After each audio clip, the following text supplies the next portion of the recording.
Go ahead and call the meeting to order now. There we go. Time is 6:32. Meeting's called to order. Do I have anyone who wants to volunteer to be a timekeeper tonight? I thought I was the timekeeper. Okay, yeah, I did see it on the agenda, so.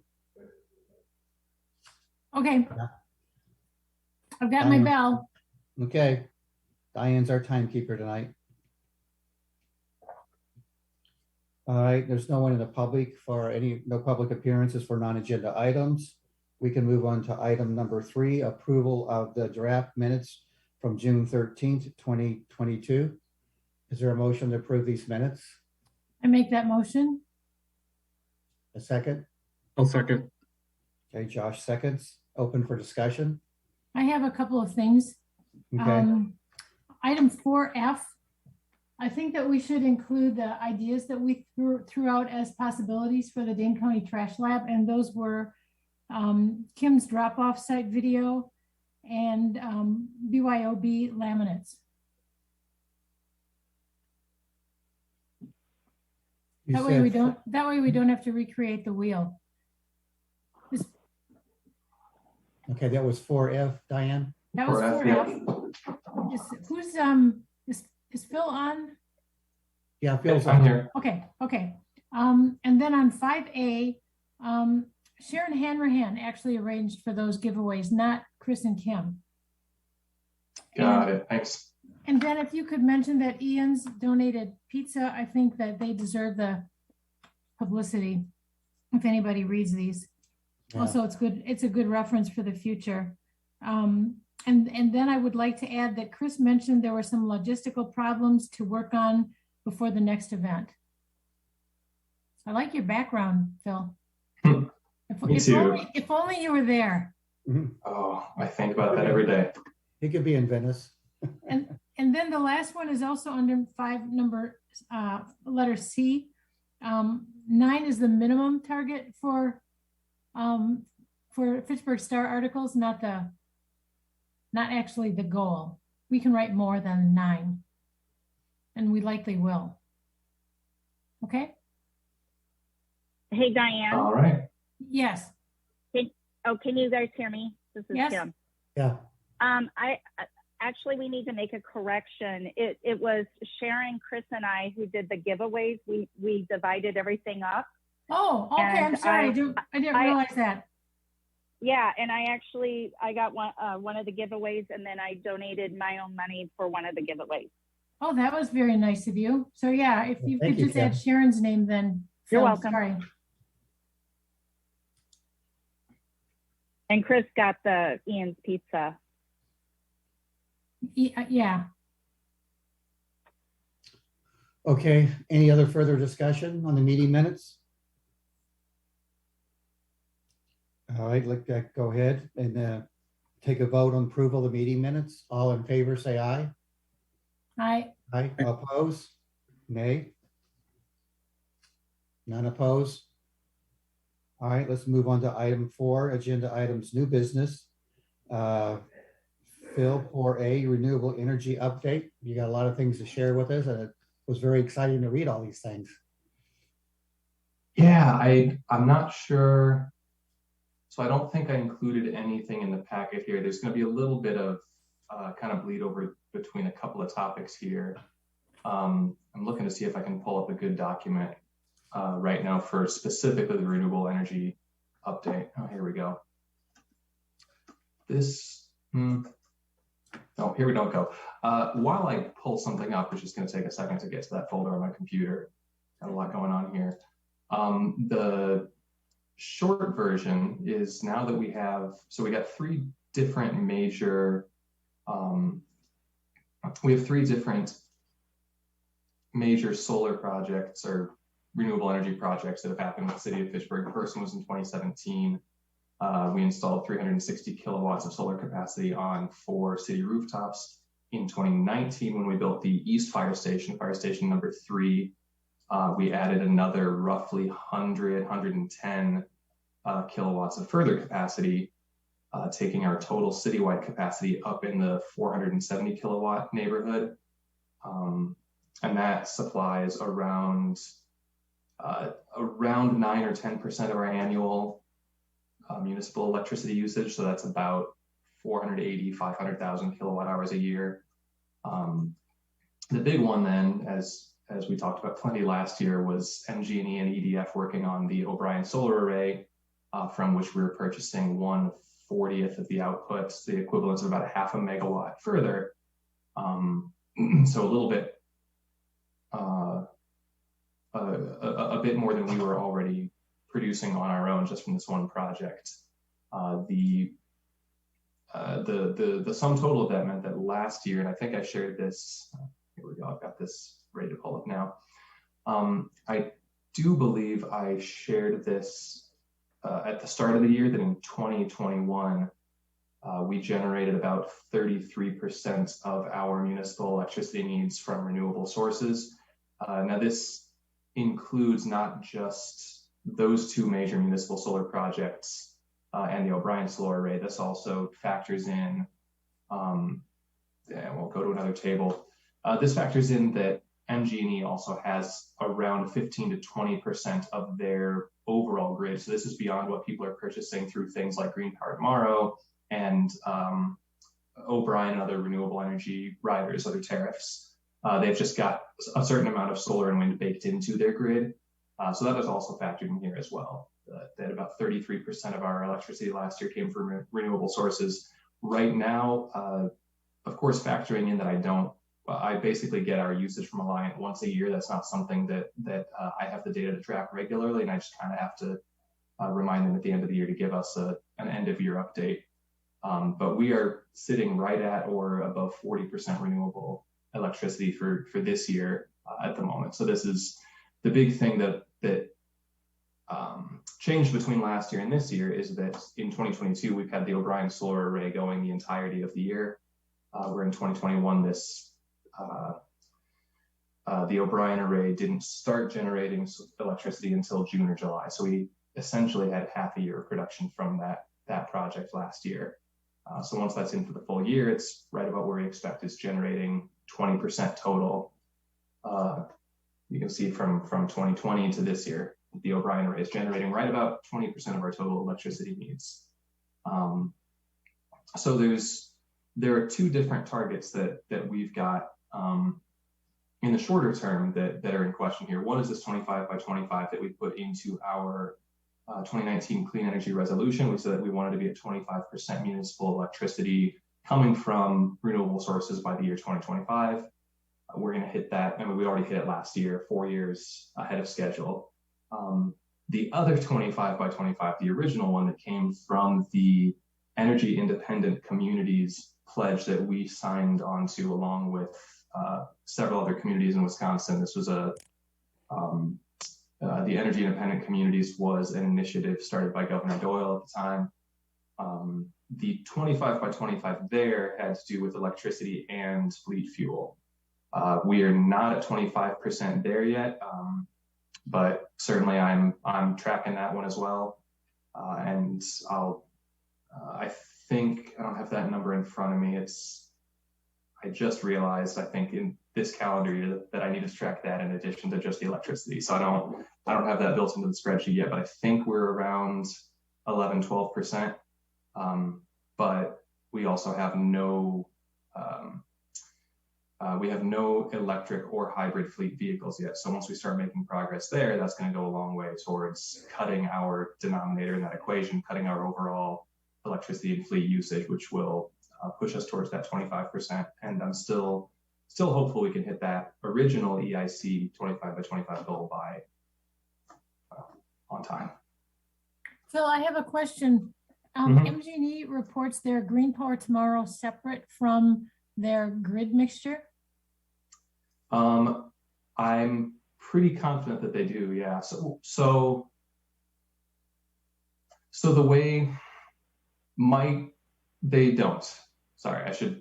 The way that I calculate this, MG&E does not report that separately. Essentially, what I'm doing is I'm taking the amount that we're purchasing, so from the O'Brien array and from Green Power Tomorrow, I'm taking that out of our energy purchases from MG&E. So Yeah, given what they report in their 10K reports to the SEC every year, there may be a small amount of double counting.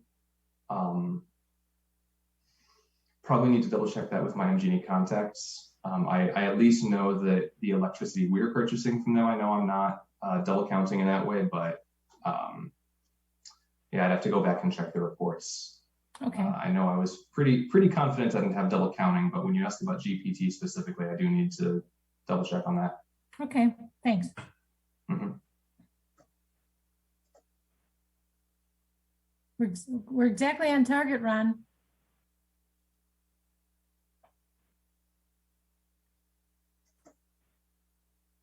Ron, you're muted. I don't know if you're speaking right now. Sorry about that. Next item on the agenda is 4B RCC 2021 operating budget planning.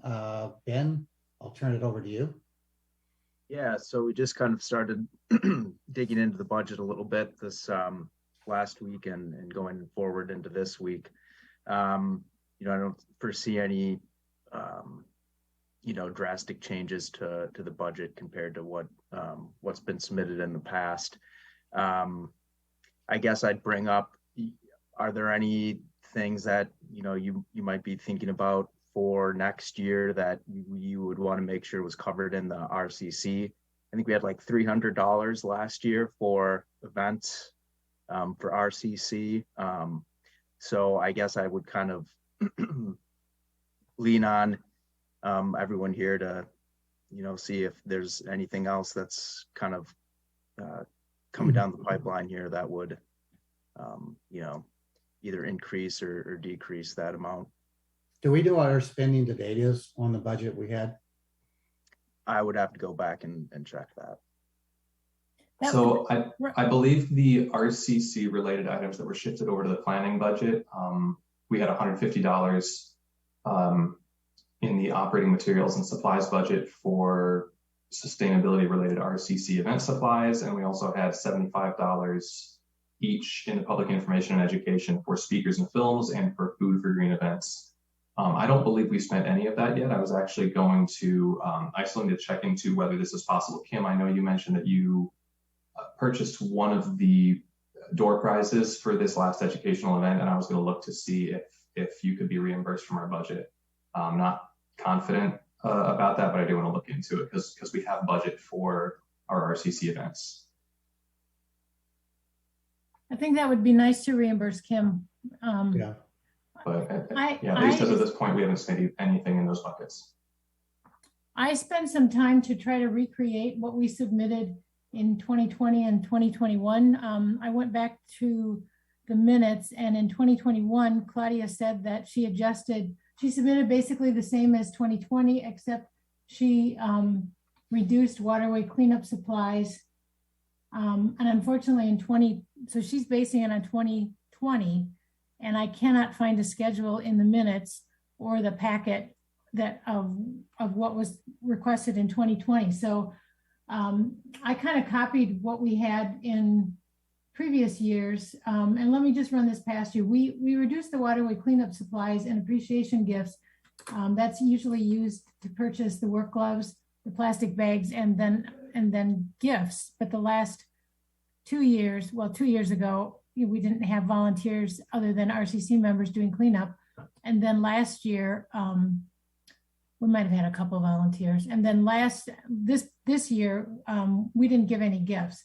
So I don't know if we still want that budget to be down to 200, and I'm assuming $200 covers the work gloves and the plastic bags. I know you've handled that very nicely this year, Phil. The other item that we had, that we've requested in the past that I don't think was in there this year based on our spring cleanup event, and that's not waterway cleanup, this is the shred event, $2,500 for battery recycling. So was that, Phil, I think you said there was no money for that, and that's why we weren't collecting recycling batteries at our events? I don't remember if the issue is that there wasn't money for it, or if the issue is simply that Resource Solutions did not want to collect it anymore. I know that it came up in November. And I honestly don't recall which staff member dealt with that. It wasn't me. So yeah, sorry, it's not fresh in my mind. Well, I think it would be helpful to find out if Resource Solutions will accept them. And if they are, I think we should have that $2,500 in there again. I definitely agree. I think that's one of the main things that people are trying to get rid of is batteries, and not having that is too bad. So no, that's good to bring up, and I'll make a note of that 2,500 so we can get that for next year if it is the case. But that's all they were looking for. It doesn't go far, but at least it's something, and it's supposed to be only for Fitchburg residents at these events. So not that only Fitchburg residents can attend the events, but the battery recycling is supposed to be only for Fitchburg residents. Then the other thing I have, and I don't have these broken out like you do, Phil, and it might be helpful if you can just send that documentation to me, and I'll update the spreadsheet and share it with everybody. But I just have totals for the annual event. I have $200 for the green events, which includes speakers or films, food and supplies. I have 150 for speakers and films, food 150, and supplies 300. Does that sort of go with what you both have? That was an annual figure? The annual forum is 200. And then we used to have green events. Yeah, I'm curious because all three of those numbers you cited are exactly double what I've got in our budget from this year. So I don't know if we expected half as many events this year or if... No, they used to be split between stormwater and recycling. I think Claudia split them, okay. And maybe recycling is coming under you now, Phil, but it's 200 for the annual event, 150 for speakers and films, 150 for food, and $300 for supplies. So you have exactly half of that?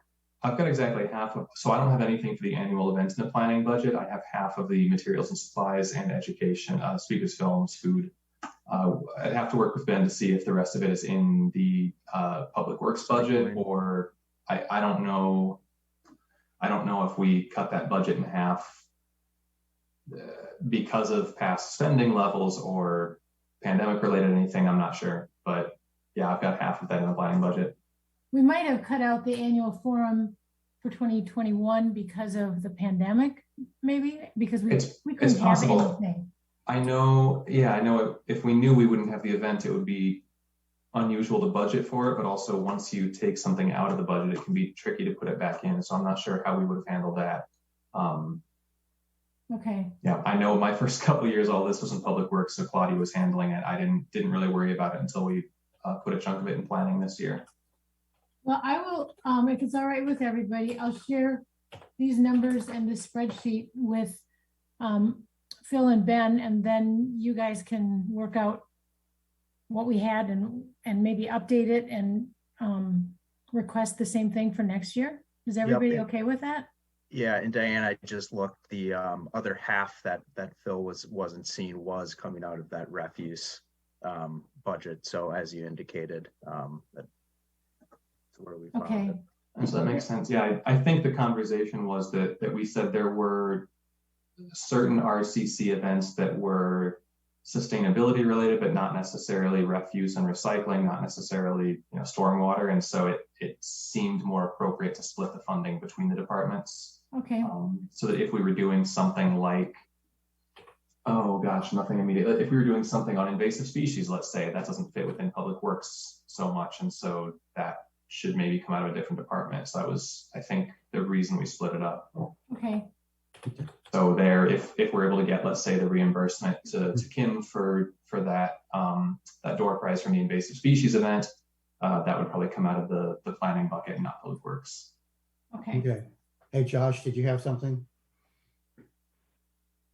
I was just going to say we should follow up with Resource Solutions on the battery recycling just to make sure if there's anything we could be doing to help with that. I know they often are telling people that electrodes have to be covered. Yep. And if we could just have 1 or 2 rolls of masking tape, I don't know if we want to build that into that budget, or if we could get those, source them from the city. I think if we had that on hand, it would be the solution, especially for those people who just have like one or two. And I think we could probably say we're not going to take a big bag of uncovered batteries or whatever. But for some of those bigger ones and the one-offs or whatever, I think that might be the solution, for them to be able to take it. I think it needs to be electrical tape, not Yeah. masking Um, tape. I think we've used packing tape has been the one we've used most frequently. I don't know if electrical would work. I know one other concern from Michelle with Resource Solutions was that in accepting batteries, nobody came with their batteries already taped. And so that slowed the line down pretty substantially last fall when we were accepting those batteries. Because every single one that people brought in, as we collected it, we had to tape it up. If we want to collect batteries, maybe we should need to figure out a way to streamline that.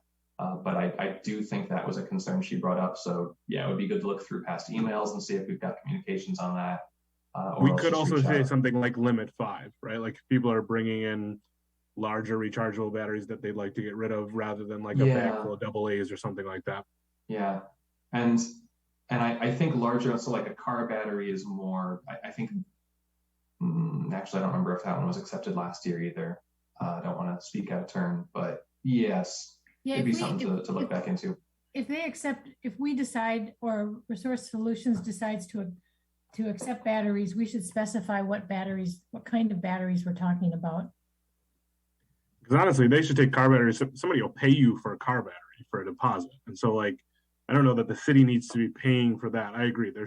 I think we could put a few parameters around that.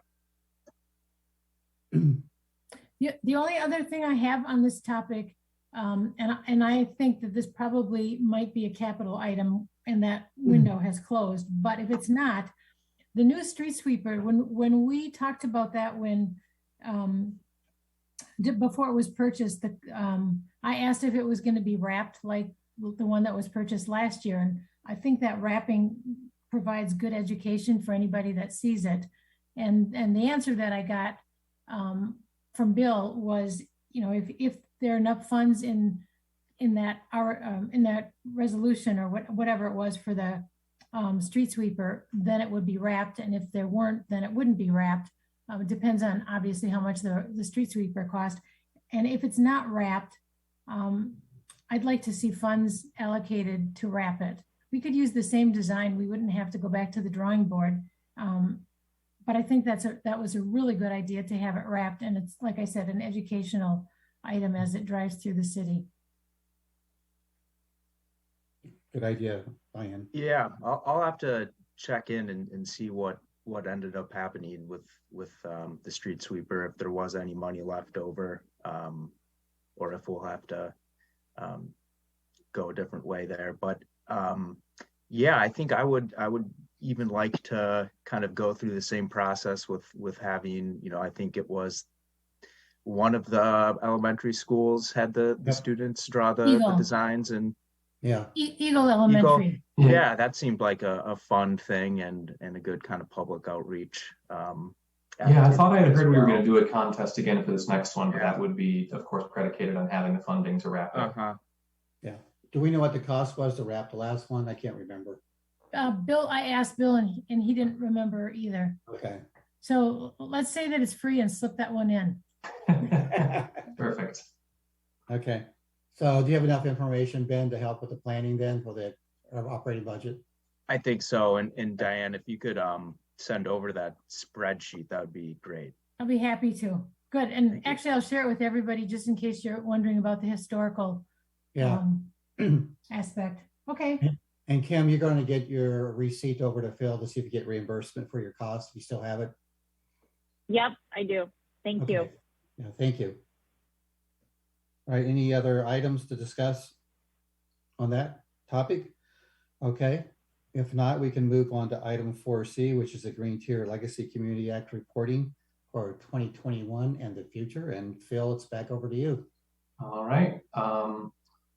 So in the packet, if you went through there, you would have noticed there were about 15 pages for the annual Green Tier Legacy Communities report.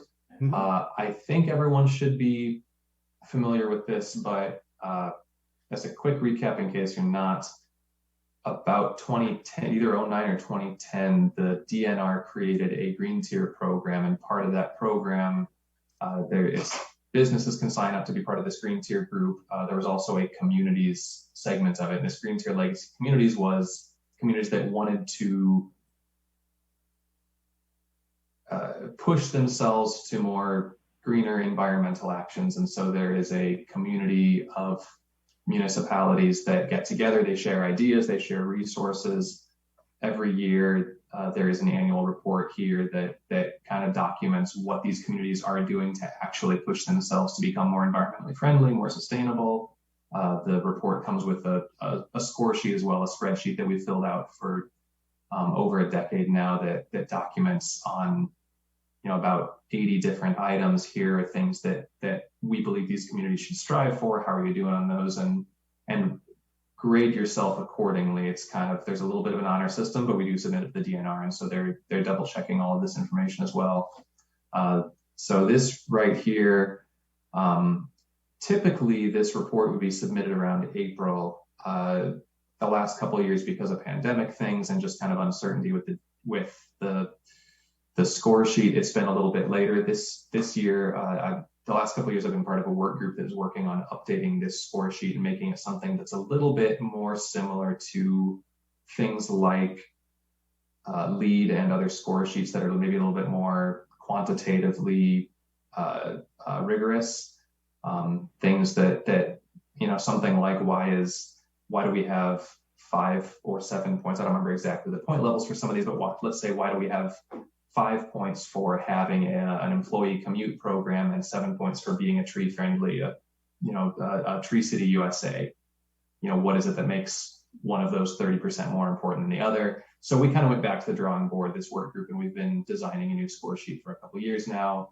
I believe I shared a draft of this last fall when we thought we were getting a little bit closer, and we realized we needed to update a few of the things and make it a little bit easier to, we actually got somebody to take this score sheet we're developing and put it into an online form that communities could fill out more easily. So this report here for 2021, I just completed in the last month because I thought we were going to be using the new score sheet for last year's reporting, and it turns out that got delayed.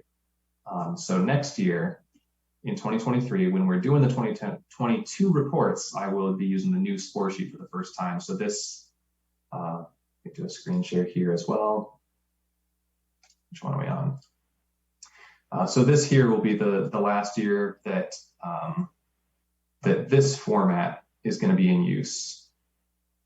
So here we've got, I just hit a number of columns because it was getting a little bit too cumbersome, but I was kind of tracking within each one of these categories, how many points do we get year by year, got some formatting. So anytime that we actually increase in one of these categories, it highlights in green. That's why some of these cells were green. I don't believe we went down in any categories from year to year. We did on streetlight lumens. We went down from 2018. Okay. Oh, I thought I'd highlighted that in pink, but maybe. Oh, okay. And there's one here, waste management reduction. We lost a point. So it looks like my formatting didn't work so well on a few of these. So some of these were a little bit tricky too. Something like this. Municipal ordinances requiring manufacturer take back for fluorescent bulbs. I wasn't here in 2018. I don't know if we had an ordinance and got rid of it, or if somebody was counting a point for us because there was a countywide or statewide ordinance and we were part of the county, part of the state. And then at some point we said, no, we shouldn't count that after all. So there was a little bit in here. This is part of the reason that we've decided. I think it's the latter. This was part of why we wanted to update the score sheet, because some of this was a little nebulous, a little bit. It wasn't super precise in helping us figure out exactly how to fill it out. But this is the score sheet that we've got. I did try to be quite a bit more rigorous with it, with some of the uncertainty. So I think 2019. We did not increase as much as we had in previous years, because I was really trying to make sure if we're going to claim that we've got points in something, let's really make sure we're doing it well. So I think previous years we had been jumping up by as much as 15 points at a time. Only went up 7 in 2019, 2 more in 2020, but then last year we had a number of of pretty big successes that seems to merit a larger increase. So we could certainly, if there was anything that stuck out in the score sheet here, or in more of the narrative report. So this was reaching out to other staff members to get some information on things that the city did that fit into each one of these broader buckets. And then I just went through each of the department's annual reports as well and extracted some different items that seemed appropriate to put in for a report for 2021. So quite a bit of stuff that we did. Some of this is kind of carried over year after year, but quite a few wins last year. If you read through this thing in full, and I would imagine maybe one or two of you did. But yeah, so this is where we're at for 2021. Next year the report's going to look pretty different. I can certainly pull up if y'all are interested. I could pull up where we're at with the sort of beta form for the score sheet for next year. I don't remember if we've looked at that or not already. I read through it, Phil, and I thought it was an excellent report. But the only thing I wish is that we could get this out to our citizens, other than maybe being posted on the city's Facebook site. I mean, I think this is very useful information to share with the community, so they understand what the city is doing, in terms of our sustainability. I don't know. Yeah, I like that idea, Ron, except I'd like to wait until the new score sheet is ready, because a lot of this is so subjective. It raises questions, but I think the verbiage is really good. I have a couple comments on the verbiage, but I like the idea of not only sharing it with the public, but making sure that the council gets this, because it talked about things that I didn't even know that the city was doing. Here. Yeah. If you're done, then can I just make a couple of comments on the verbiage? Sure. The bicycle trail passes in 2021, the Dane County wasn't, or any, they weren't requiring trail passes, which could explain why it went down. Because I tried to buy a trail pass, and I was told that they're not requiring them, so I did not buy one. And the school cafeteria recycling, I would clarify that that's led by RCC members, because it's not really, and although the members report to RCC about it, it wasn't really, it's not the whole RCC who's actively involved with it. Okay, yeah. Got it. Yep, thanks. Yeah, I can update that. Then sometime, and isn't September the month, Phil, that we're spending a lot of time on sustainability, where the whole meeting will be focused on that? Is that September?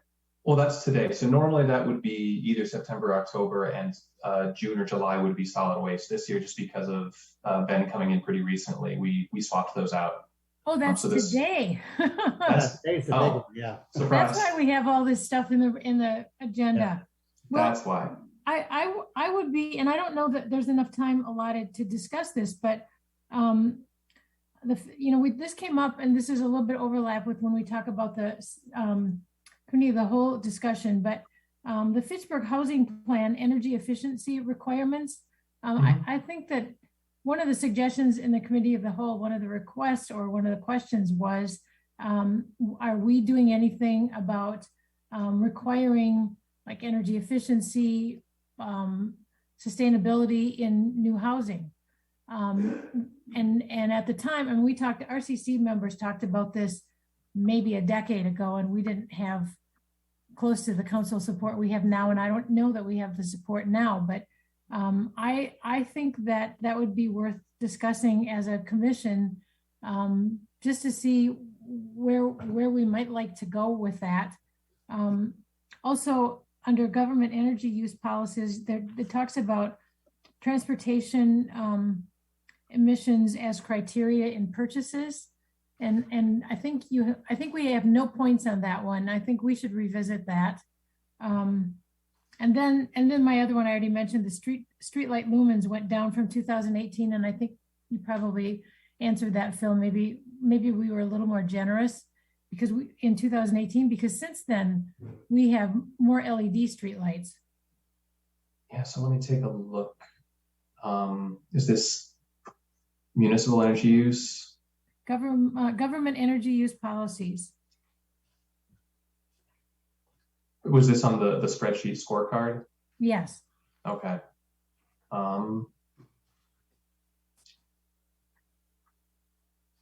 he finds that, I will echo Diane's comment on the building code. I've been meaning to bring that up and actually didn't realize this was the sustainability meeting, so this is when I was going to bring it up. But I've had a constituent send me a number of ideas on that, and it's one of the biggest areas that I personally also am curious if we can have some impact or at least further that discussion, because I do think that it's one of the more meaningful things that as a municipality we can be doing in this space to really live up to what we're looking to do as a community and kind of encourage people to go in that direction. So with the, there are two things I see there in municipal energy use that went down. One is all new and renovated municipal buildings have our LEED silver or greater. In 2018, we gave ourselves a 5, and I'm sure that was because we were looking back at the library that was renovated or built in 2010, 11, earned LEED gold in 2012. But we've since had 2 fire stations constructed, and neither one was LEED. So I dropped our point level there because clearly we don't have a citywide policy right now for LEED buildings.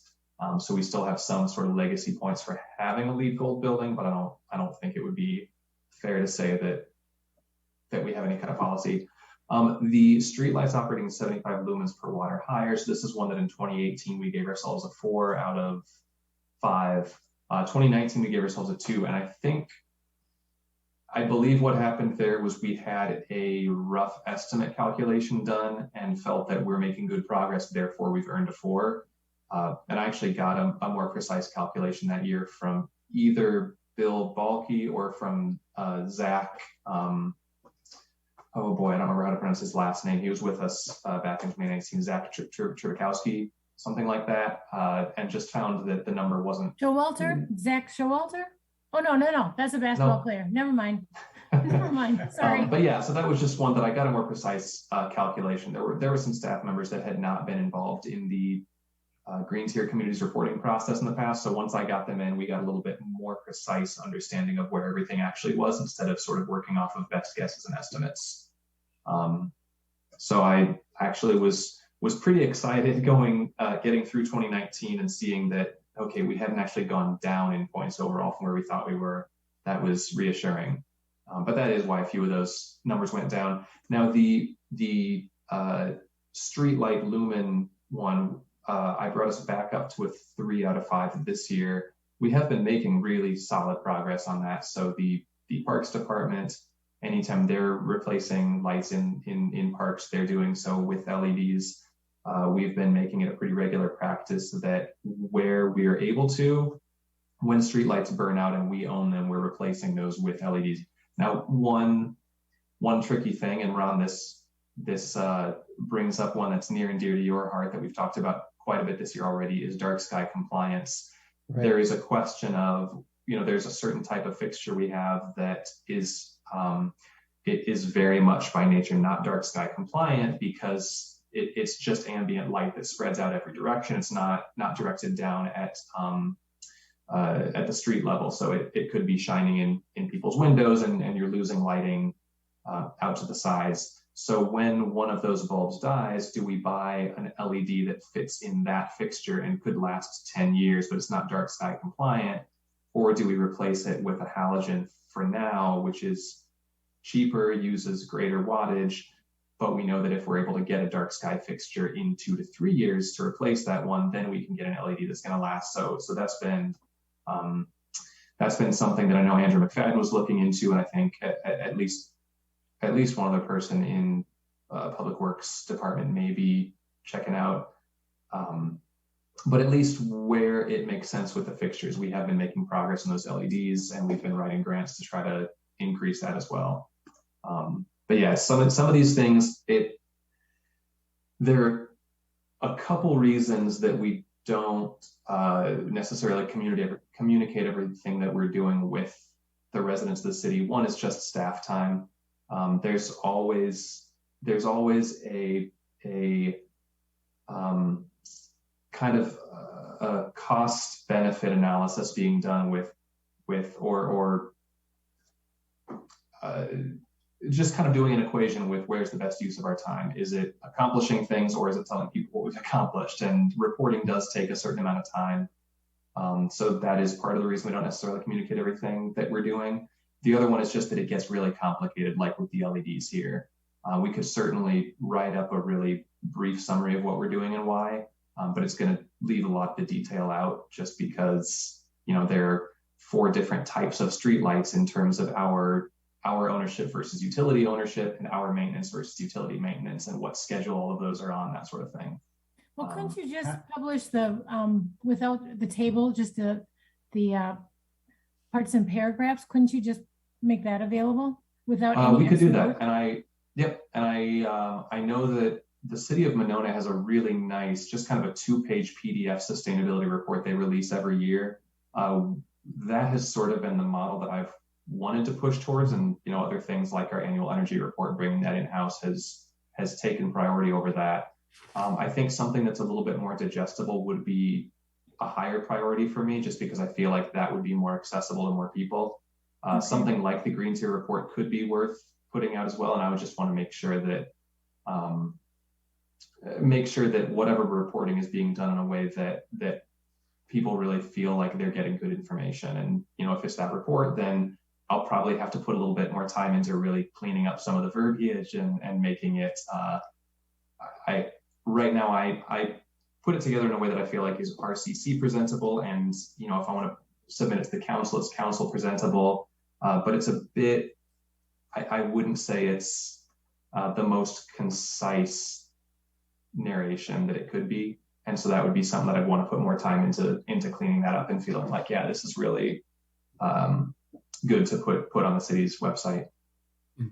If I could just add on I know that we didn't really allow, there's not enough time for this kind of a discussion. So that's why I didn't think this was the sustainability meeting, but on the building, lead building, I know there is controversy over whether the city should seek lead certification because of the additional costs rather than just building it to lead standards. But I thought that the fire station just off of McKee, I thought that was lead something or other. I thought that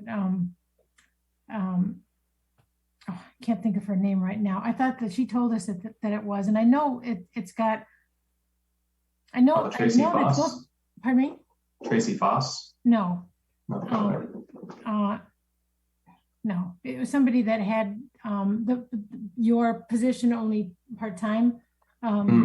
Anyway, Erica, yeah. I know that both have solar and both have geothermal. I thought the reason that this was downgraded was because the community center, when that was remodeled, was not done to, I mean, it wasn't done to any kind of super energy efficient models.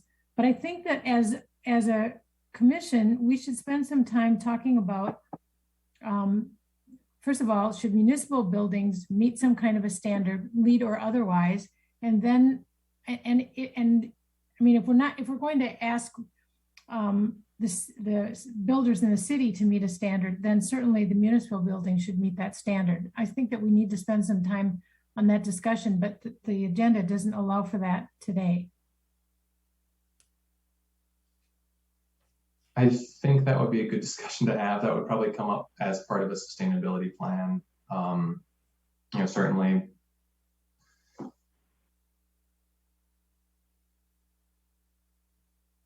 I think that's a good discussion to have. Sorry, I was just hesitating, thinking like there are a lot of different things I'd really like to look at, and it's always a question of prioritizing our time, because there are probably 40 different areas that I'd really like to work on city policy and ordinances. And it's just kind of figuring out which are the highest priorities, which are the low-hanging fruit, what are the things that we really should have done already that, you know, everyone else around us has beat us to the punch because it turns out it's really achievable.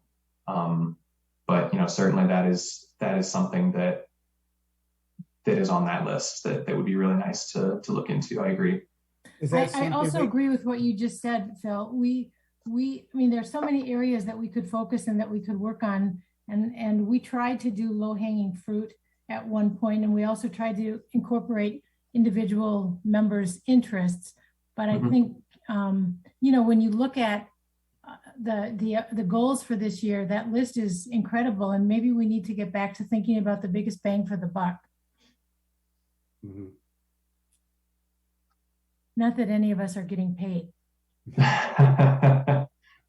Well, you are, and Ben is. I mean, do you think it would be useful as a group that on whatever 40 topics that you would have, or we narrow it down at that would become a topic item for each of our meetings as part of the agenda items that we could discuss? Maybe it would help fill. Possibly. I think some of these items would also take up multiple meetings. I mean, if we look at something like, so an example that we went through last year with the bike committee was in pushing to get to being a gold bike friendly community. One of the things that the League of American Bicyclists really stressed was you don't want to have any policy barriers that keep people from getting out on bikes and out on trails. And one thing they've identified as a particularly problematic policy barrier is ordinances that require bicycle registrations. One, that can be a cost barrier for people because these bike registrations usually come with a cost. But two, it also can give someone the impression, ooh, if I go out, I'm going to get pulled over by an officer to check my bike registration, and it maybe leads people to not want to go out and bike because they don't want that interaction. So we pushed to get rid of the ordinance that Fitchburg had requiring bike registration. Nobody checked for it anyway. It wasn't like it was, it wasn't something that the police department was really working off of, and so it was kind of an archaic thing that didn't need to be there. That went through 2 or 3 different bike committee meetings just to discuss the issue, talk about a possible solution, go through whether we wanted to write a new ordinance or simply eliminate the existing one, talk to the police department. So certainly, yeah, there's a long list of things I'd love to talk about. I don't think we could say, well, let's put 2 or 3 of them on every meeting agenda, because I think we wouldn't give any one of them the time they deserve. But yeah, we could absolutely. And I think it is part of what we do already with things like the invasive species event and talking about the dark sky ordinance. But yeah, if we want to be more intentional about that, we could discuss ways to make that happen. Okay, maybe this time we can have further discussion on when we put together next year's calendar, because I like Diane's idea of picking the low hanging fruit and maybe focusing on those, or where we get the biggest bang for the buck. So, and do you have like a list of maybe those type of items that would be up for discussion that we could look at and think about? I don't have a compiled list right now. I started compiling one when I was just a couple months into the role, and it got out of hand fairly quickly. But I could definitely share some examples of the things that I've thought about that would be worth looking into. It's a variety of things like library events to reach, in terms of outreach to reach different groups, getting back into a greenhouse gas inventory. We did one of those a decade ago, and I don't believe it's been updated. Exactly what you're talking about, Diane, with municipal building standards, whether we want to look into being a lead community or, green roofs incentives. It's a long list. We could certainly, I'm not sure the best format for sharing it, but yeah, I can think about that. When do you think that you'll be starting parental leave? So the plan right now, and I guess I'm not sure where we're on timing. We're getting a little bit off topic with the Greens here thing, but that'll come up pretty quickly in a different agenda item. Okay. I just want to add, I didn't even know Fitchburg required bicycles to be registered. So that was we don't anymore. Well, yeah. I know, but that certainly didn't impede me from biking. I would say providing trail passes for some people would help more people bike. That is something that was also discussed. Anyway, you're right. I'm doing a poor job timekeeping, but this is sustainability discussion. So yeah. Well, and I think we're about to make up some more time with Chris being out, I suspect. So with that, we have 1 more minute before we talk about Agenda 5A. Yeah, for 4D, Ron, with Chris. I've got, actually, I've got Chris sent me something. Oh, fantastic. So yeah, so I thought I'd read his notes that he shared with Great. me. So are we done with 4C then? So we're 15 minutes behind, just to let you know. Okay, we'll make up some time here on. Yeah, 4C. so just to wrap up 4C, then I will look into I'll look into seeing if I can in any way compile that list of things, whether that seems like a doable task to share with the committee, stuff that's kind of all in the green tier realm of actions. And then I will also look into whether it seems like there's a good way to share the future green tier reports with the public, even just posting them on the website, whether, even if it's not like actively creating some kind of a forum, at least posting on the website. I don't think you have to be concerned that the list is comprehensive. I don't think anybody's going to hold your feet to the fire and say, but Phil, that wasn't on the list. Just some ideas that you've got floating around. I also wonder if this is a good opportunity for a working group out of this committee that would maybe be able to look at some of this and come back periodically to these meetings with some progress, or at least some, things for reaction and decisions, so that we can keep next steps going. I don't really know what it takes to form one of those, but that would definitely be an area of interest for me if myself and one or two other members wanted to spend a little extra time on the side, looking at that list, building it out with Phil, giving a scoring system to kind of, how do we have local examples? How impactful do we feel like it would be? What would some next steps be on kind of moving some of these things forward as a committee? I'd be more than happy to help with that. Yeah, that could be really good. We've had informal groups like that before.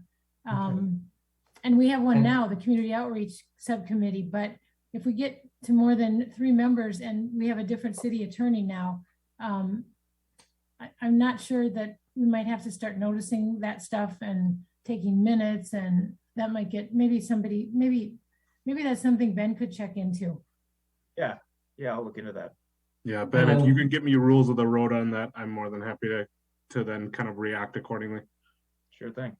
Yeah, thanks, Josh. I think that's a great idea. Now that I'd be willing to help out on that subcommittee as well. And I'd be interested to know, so thinking about it, obviously limitations on number of members, fluidity of members, right? So like if Ron is out and somebody else wanted to kind of join for one or more of those, I'd be curious to know like if we have to stay solid or if it's literally just number. I believe, this is Kim, I believe it's number, because with the community outreach, whenever we have any RCC members that want to participate in a meeting, we have to make sure, we don't breach that number with Chris and I on it. So typically we've had, Sharon's on it. She's not on RCC. So I think it is based on a number, so that it's a question of quorum rule. Yeah, we've been able to have one more person to community outreach, so 3 RCC members, but if a 4th, we have to be careful not to have a 4th join us. Yeah. Do Phil and Ben count towards that number? Does anybody know? We do not. We're not committee members. Okay, great. Well, yeah, so question still stands, Ben, if you could confirm that for us and let us know what we need to do for something like this, if that's, if everything's being stated here is ringing true, and how we would go about that, and just any documentation needed, that'd be great. Okay. All right. Thanks for bringing that up, Josh. Yep. Okay, we can move on to item 4D. Chris shared the events inspired by Shoreward Hills and Sustain Dane. So what I'll do, I'll just go ahead and read the notes that Chris sent to me. He wanted me to share with you. Sustain Dane is conducting Sustain Dane all-round Dane County in-person gatherings in an attempt to provide a forum in communities across Dane County to share their sustainability stories and successful initiatives that they've been doing. Chris attended one of the first sessions in late May in the village of Shorewood. The village of Shorewood has a green team, and they have taken the initiative to write the sustainability plan for their community. The team has conducted several sustainability events in Shorewood, and it sounds like their events have been well received. One popular event that has grown each year is the SWAP event. I'm not sure what that is, SWAP. where residents swap unwanted items. That's what it is. They also have a very active garden club that composts. Chris shared his email with the leader of the Sherwood Green Team, but he hasn't yet received a follow-up email to share the ideas between Fitchburg and Sherwood. At our August meeting, we will be working to plan the Fitchburg version of this event, which we are looking to do early in September. We talked about potentially having the event at the Hop House Brewing Company in Fitchburg after possibly starting the event at the O'Brien Solar Farm. And Chris had an action item to reach out to Dave Beneforto at MG&E to get connected to the Shorewood Green Team lead to aid in connecting to share ideas. I kind of like that. I'd like to know more about that swap event. That sounds interesting. So I'm looking at it now. The interesting thing is it's a timed event that people are encouraged to leverage their own end of their driveways. So it's not necessarily in a single location. They advertise it as a garage sale without the exchange of money. So you take an item and leave an item? So you could do that. A lot of it seems to be that people are encouraged to put unwanted household items at the end of their driveway during kind of this one Saturday. And then neighbors are encouraged to peruse through them and give them a new home if they have a use for them. So it sounds similar to what kind of happens informally around mid-August every year with campus rentals, and people sort of leave things at the end. It sounds like that, but maybe a little bit more. Yeah.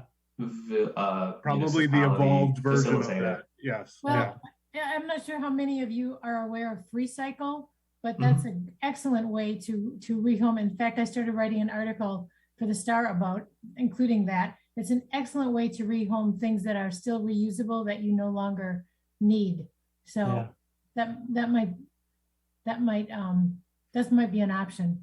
This one is interesting too. I've run into this a lot. It calls out the fact that it's a really good opportunity to give away things ineligible for pickup, including infant and baby items, because nobody will take those because of liability certifications, and a ton of that just goes to the trash for no reason because there's no way to get rid of it otherwise.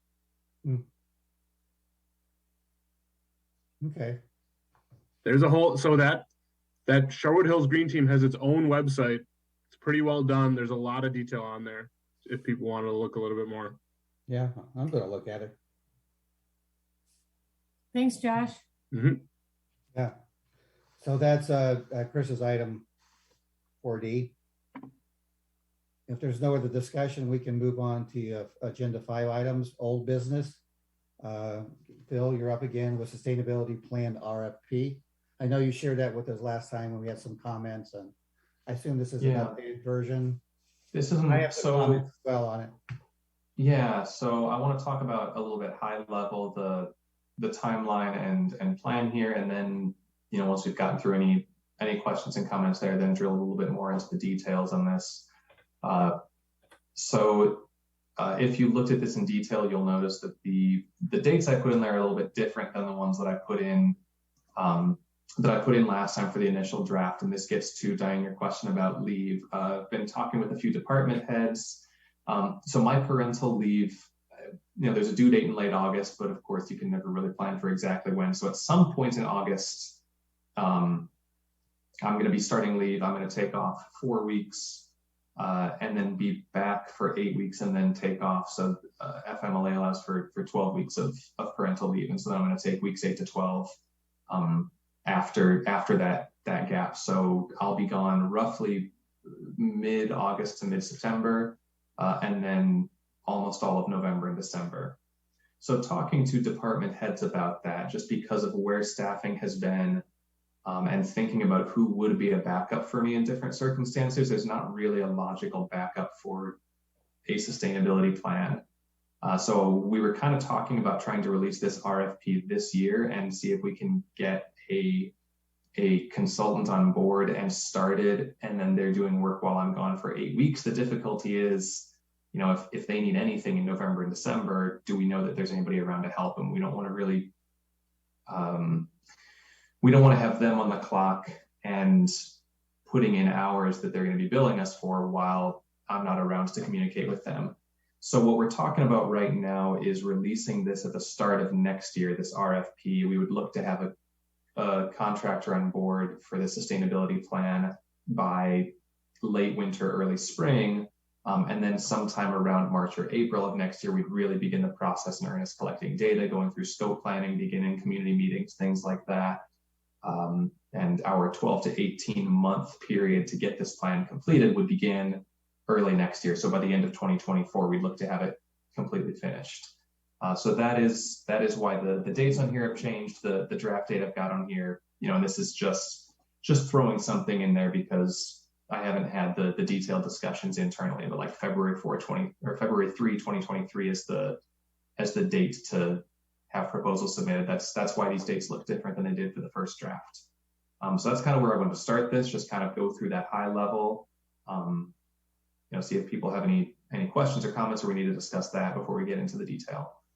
Phil, just so that you're probably aware of this, the dates on whatever that page is, 27, Yeah. have proposals due in January. Oh yeah, so the project timeline, there are a couple sections I have grayed out, and it's because some of this I just copied and pasted language from a different RFP just to have boilerplate language in there. I haven't obviously adjusted everything yet. So things that are gray, I really have not taken a close look at all. The cost proposals included there, the contract terms, insurance, all of that stuff that would need to go through discussing with the city attorney and city administrator and others. It also still refers to the city of McFarland, Yeah. not in the grayed out area. Yeah. Oh, I know what you're talking about. Yes. So Yeah, and the word village. Yeah. Yeah, you have to take out village. And I thought I changed it everywhere. I did not. Thank you for catching those. So but yeah, that'll be where the detail comes in, but go ahead. What about having this all ready to go and having whoever needs to send it out in December so that everything can be due in January, so we get a little bit faster start when you get back. So that is definitely something I also just started thinking about today. Like, yeah, what if whenever I take day 1 of leave, that I know when week 5 to 12 is going to begin. So in theory, I can start planning for, trying to release this call for proposals, right before I head back out for 8 more weeks. That's a possibility. It's something I do want to discuss internally. It would be really nice if we can start interviews with interested bidders on January 5th, when I know, I've been back for a week. I do want to make sure if we put out an RFP, I assume we're going to get questions. If I'm out for 8 weeks and unable to answer those questions, I'd have to make sure that somebody else is up to speed enough that they can answer those in my stead. Whether it's, I don't want to volunteer anybody at all, but I want to make sure we have somebody available. I know that if we had done this a year ago, the most logical backup person for me, just given range of experience and understanding with the city's processes and kind of professional credentials, I think Wade Thompson would have been a logical backup. We don't have a community development planner hired yet to backfill Wade's position. So that was definitely part of the consideration, is that we're still not fully staffed in some areas that would be supporting this. It is a possibility if we can get this really finally honed by mid-October, that maybe end of October, or even just schedule sometime in December to release this and get that process started. That is something I do want to look into, because I don't want to waste time once I am back from leave. I'd like to get this going as quickly as possible. One specific suggestion is on the cover page. I would say proposals must be received by rather than submitted by. That way you take out any question. And yep. And then I'll just bring this up again. We talked about this, I think at the last meeting, but I'm just wondering if we could propose, like you've pretty much listed the steps or the methodology that you want whoever does this, a consultant, to go through. And I'm wondering if it would be better if you just say that this is what you envision the process to be, and you welcome, their thoughts or other options. Because if you're going to lay out the methodology, I mean, that's in many cases, that's how you evaluate the consultant, but you've already laid it out. So maybe give them a little room to put in their thoughts and make it easier for you to evaluate them. Yeah, it's like you've been reading my journal.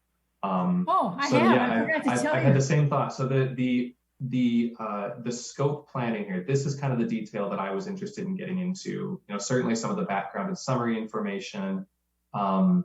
There are a couple of sections that I think are worth going through detail. I'm going to go through a detailed review with staff, but I'm interested in RCC input as well. That scope planning is probably the biggest one, and so that would be item 1.2 project scope, and then letter D under there that collects data, creates sustainability plan. So this is one where I took about 2/3 of this language from Village of McFarland. I spoke with one of their engineers, and he provided me the RFP that they used when they submitted a sustainability plan RFP 2 years ago, and they had this done. So some of this I just copied and pasted in, and clearly I didn't change everything village to city and McFarland to Fitchburg. But this is definitely something I wanted to think about: is how much detail do we want to put in? How many guardrails do we want to set for proposals and tell them, well, we know that these are things we want it to say. We don't want you to go outside the bounds of that without, as you mentioned, without railroading them and really telling them how to build the plan. I think that is, it's an important discussion to have before we release an RFP and get this finalized, is how much structure do we want to lay out in advance, and how much do we want them to be more creative with it. And maybe just lay out, these are our expectations. How would you achieve those? I also think maybe you want to include something in there, and they may want you to include it, milestones for payout. Are we going to wait till they have everything done? I don't think that they would appreciate that, but I'm surprised McFarland didn't have that in there, but have they finished the Village of McFarland? They finished their plan? Yes. Yeah. So this is the one that I've referenced a few times, that they did a plan, and it took, I think, 12 to 14 months, and they spent $25,000 on that. The McFarland is about a third the size of Fitchburg. They have a little bit different set of city services than we do, but it seemed like it was a relatively good comparison. Do you have a copy of that plan you could share with us? Or is it? Yes. I'd like to see it. Okay. I'd also still encourage you to leave the community part sort of optional, because I know I'm going to sound like well, I'll just repeat myself anyway. Maybe they can get done. Maybe they can do the city, and I don't know how you're going to word this, but maybe they can get the city done and part of the community done in the budget that we have, but maybe they can't. And I'd rather have a quality plan than done that costs a little bit more money than have them try to get everything in. I don't know how you're going to word that, but we presented it to council as a two-step program. And right. And it was the easiest way to initially describe it, and kind of the different depth and breadth of possible proposals, possible sustainability plans. One thing I did try to do in here, at least already, is point out that there are certain things that we know need to be included: energy, water. Those aren't currently covered by any Fitchburg plan. We're kind of curious what a bidder is going to come up with in terms of, do they want to rehash transportation systems? We've kind of already got that addressed with our comprehensive plan and with the bike and pedestrian plan. But I could envision a scenario where a sustainability plan can address those also without reinventing the wheel and without conflicting with plans that already exist. Yep. In a similar way, the municipality as an entity versus the broader community, I'm envisioning having language that's something along the lines of, this is a sustainability plan for the city of Fitchburg, but we don't exist in a bubble. We necessarily impact and are influenced by and depend on the community around us. So even if we're creating a plan that is just for the municipality, I think necessarily some components of it will be community oriented. It's kind of a question of how deep they want to dive into that. I don't think we're going to realistically have a plan where we can annually track something like vehicle miles traveled and total vehicle emissions from all residents and businesses in the city of Fitchburg. I don't think we have the tools for that. I don't think we have the data for it, and we definitely don't have the staff. So to some degree, like, we are limited by those things in what we can get for the whole community. But I guess I'm thinking about it a little bit less in terms of just the municipality versus municipality and community. I think that there's going to be some bleed over there, and it's just a question of how much. So I'll try to find a way in the language to indicate that without, again, trying to lead them down a certain path. Regarding the $25,000, one thing I did point out here is we've got $50,000 for this plan. Yeah. So this is my best understanding right now, and I think this is an important thing to talk about, is we had $25,000 budgeted in this year's budget for a sustainability plan. I have been assured, I'm very confident that 25,000 can roll over into next year. So this is something that made me comfortable pushing off releasing the RFP until January if we need to, because that $25,000 will not be lost that we had budgeted for this year. We'll still be able to have that. In addition, we have funding from the ARPA and TID budget that the mayor put together. There was, I think, $300,000 or $400,000 for sustainability items. One of the things in there was the sustainability plan. My latest understanding right now is that it sounds like we're going to be able to get $25,000 in additional funding for the sustainability plan. So this is one thing that actually makes easier by pushing off until, releasing the RFP next year. It sounds like we can more easily put into the RFP, we've got $50,000 available.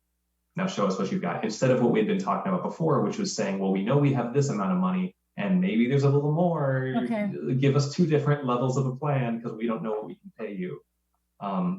In terms of the conditions for payment, just thinking about how we have to disperse those funds and the timing, it may be that the first $25,000 that was initially budgeted for this year, maybe we pay that out a little bit earlier.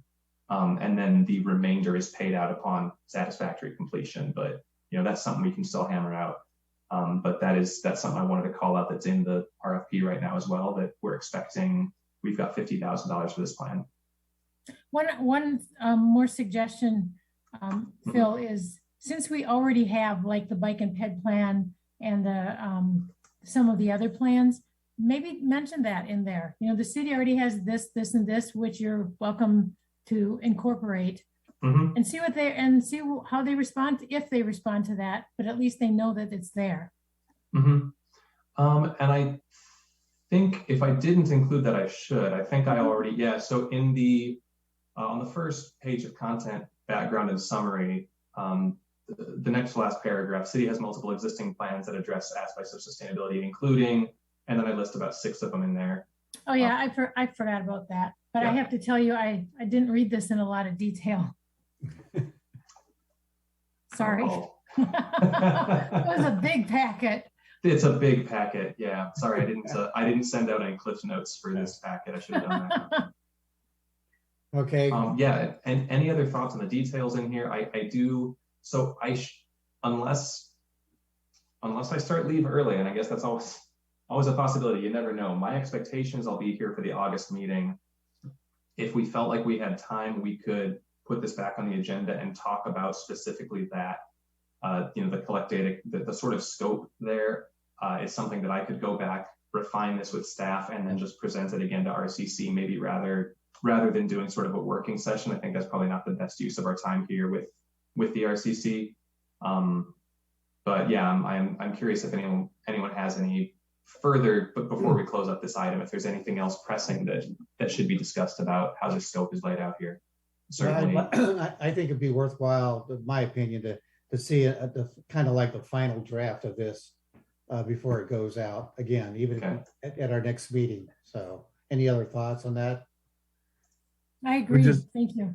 I would just ask for it a little bit earlier than this one came out. It was a little hard to turn around from Friday afternoon to this meeting, and so Yeah, sorry about whatever that. additional time we can get to review it in advance of that meeting would be awesome. Yep, and so generally, so I did have the packet published Thursday, and I just forgot to email it out to all of you until Friday. So that's definitely my mistake.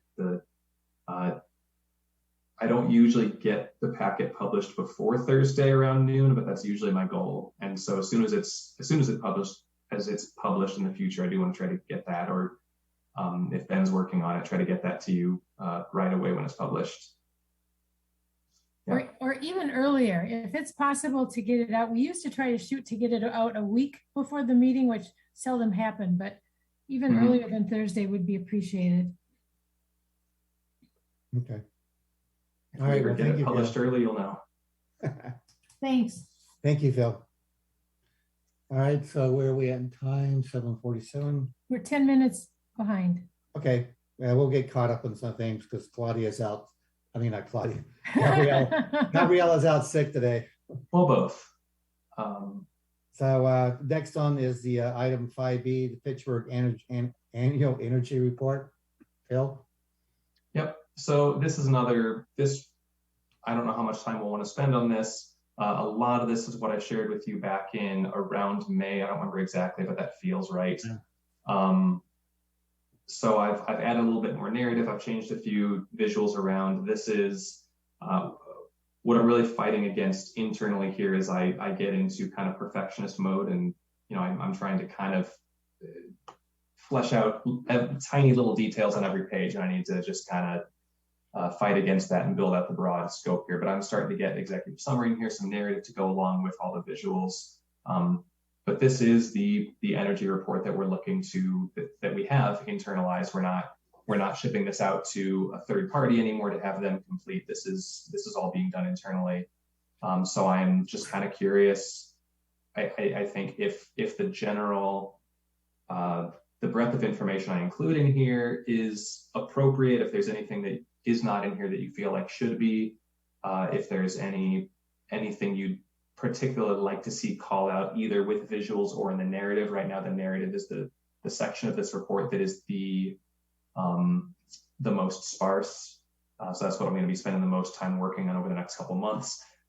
For 2023, I will have this initial draft done. This is going to be an iterative process. So in the future, I'll be able to get this done more than or less than 8 or 9 months into the new year. So hopefully February, March will be the annual cycle for pushing this out.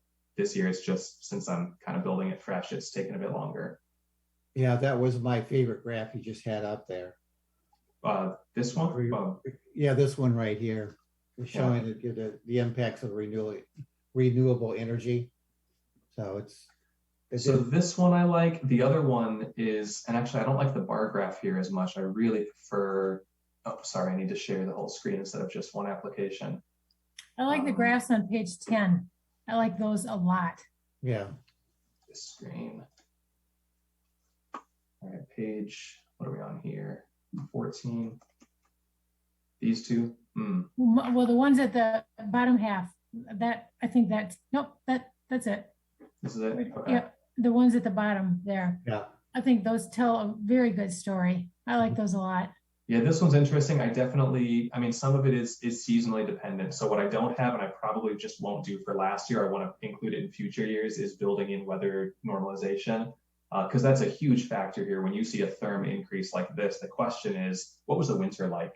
What kind of temperatures were we dealing with? Do we have a couple weeks in the negative 20s that we didn't have in the previous winter, where it looks like we were way more irresponsible with our usage, cranking the thermostat up, but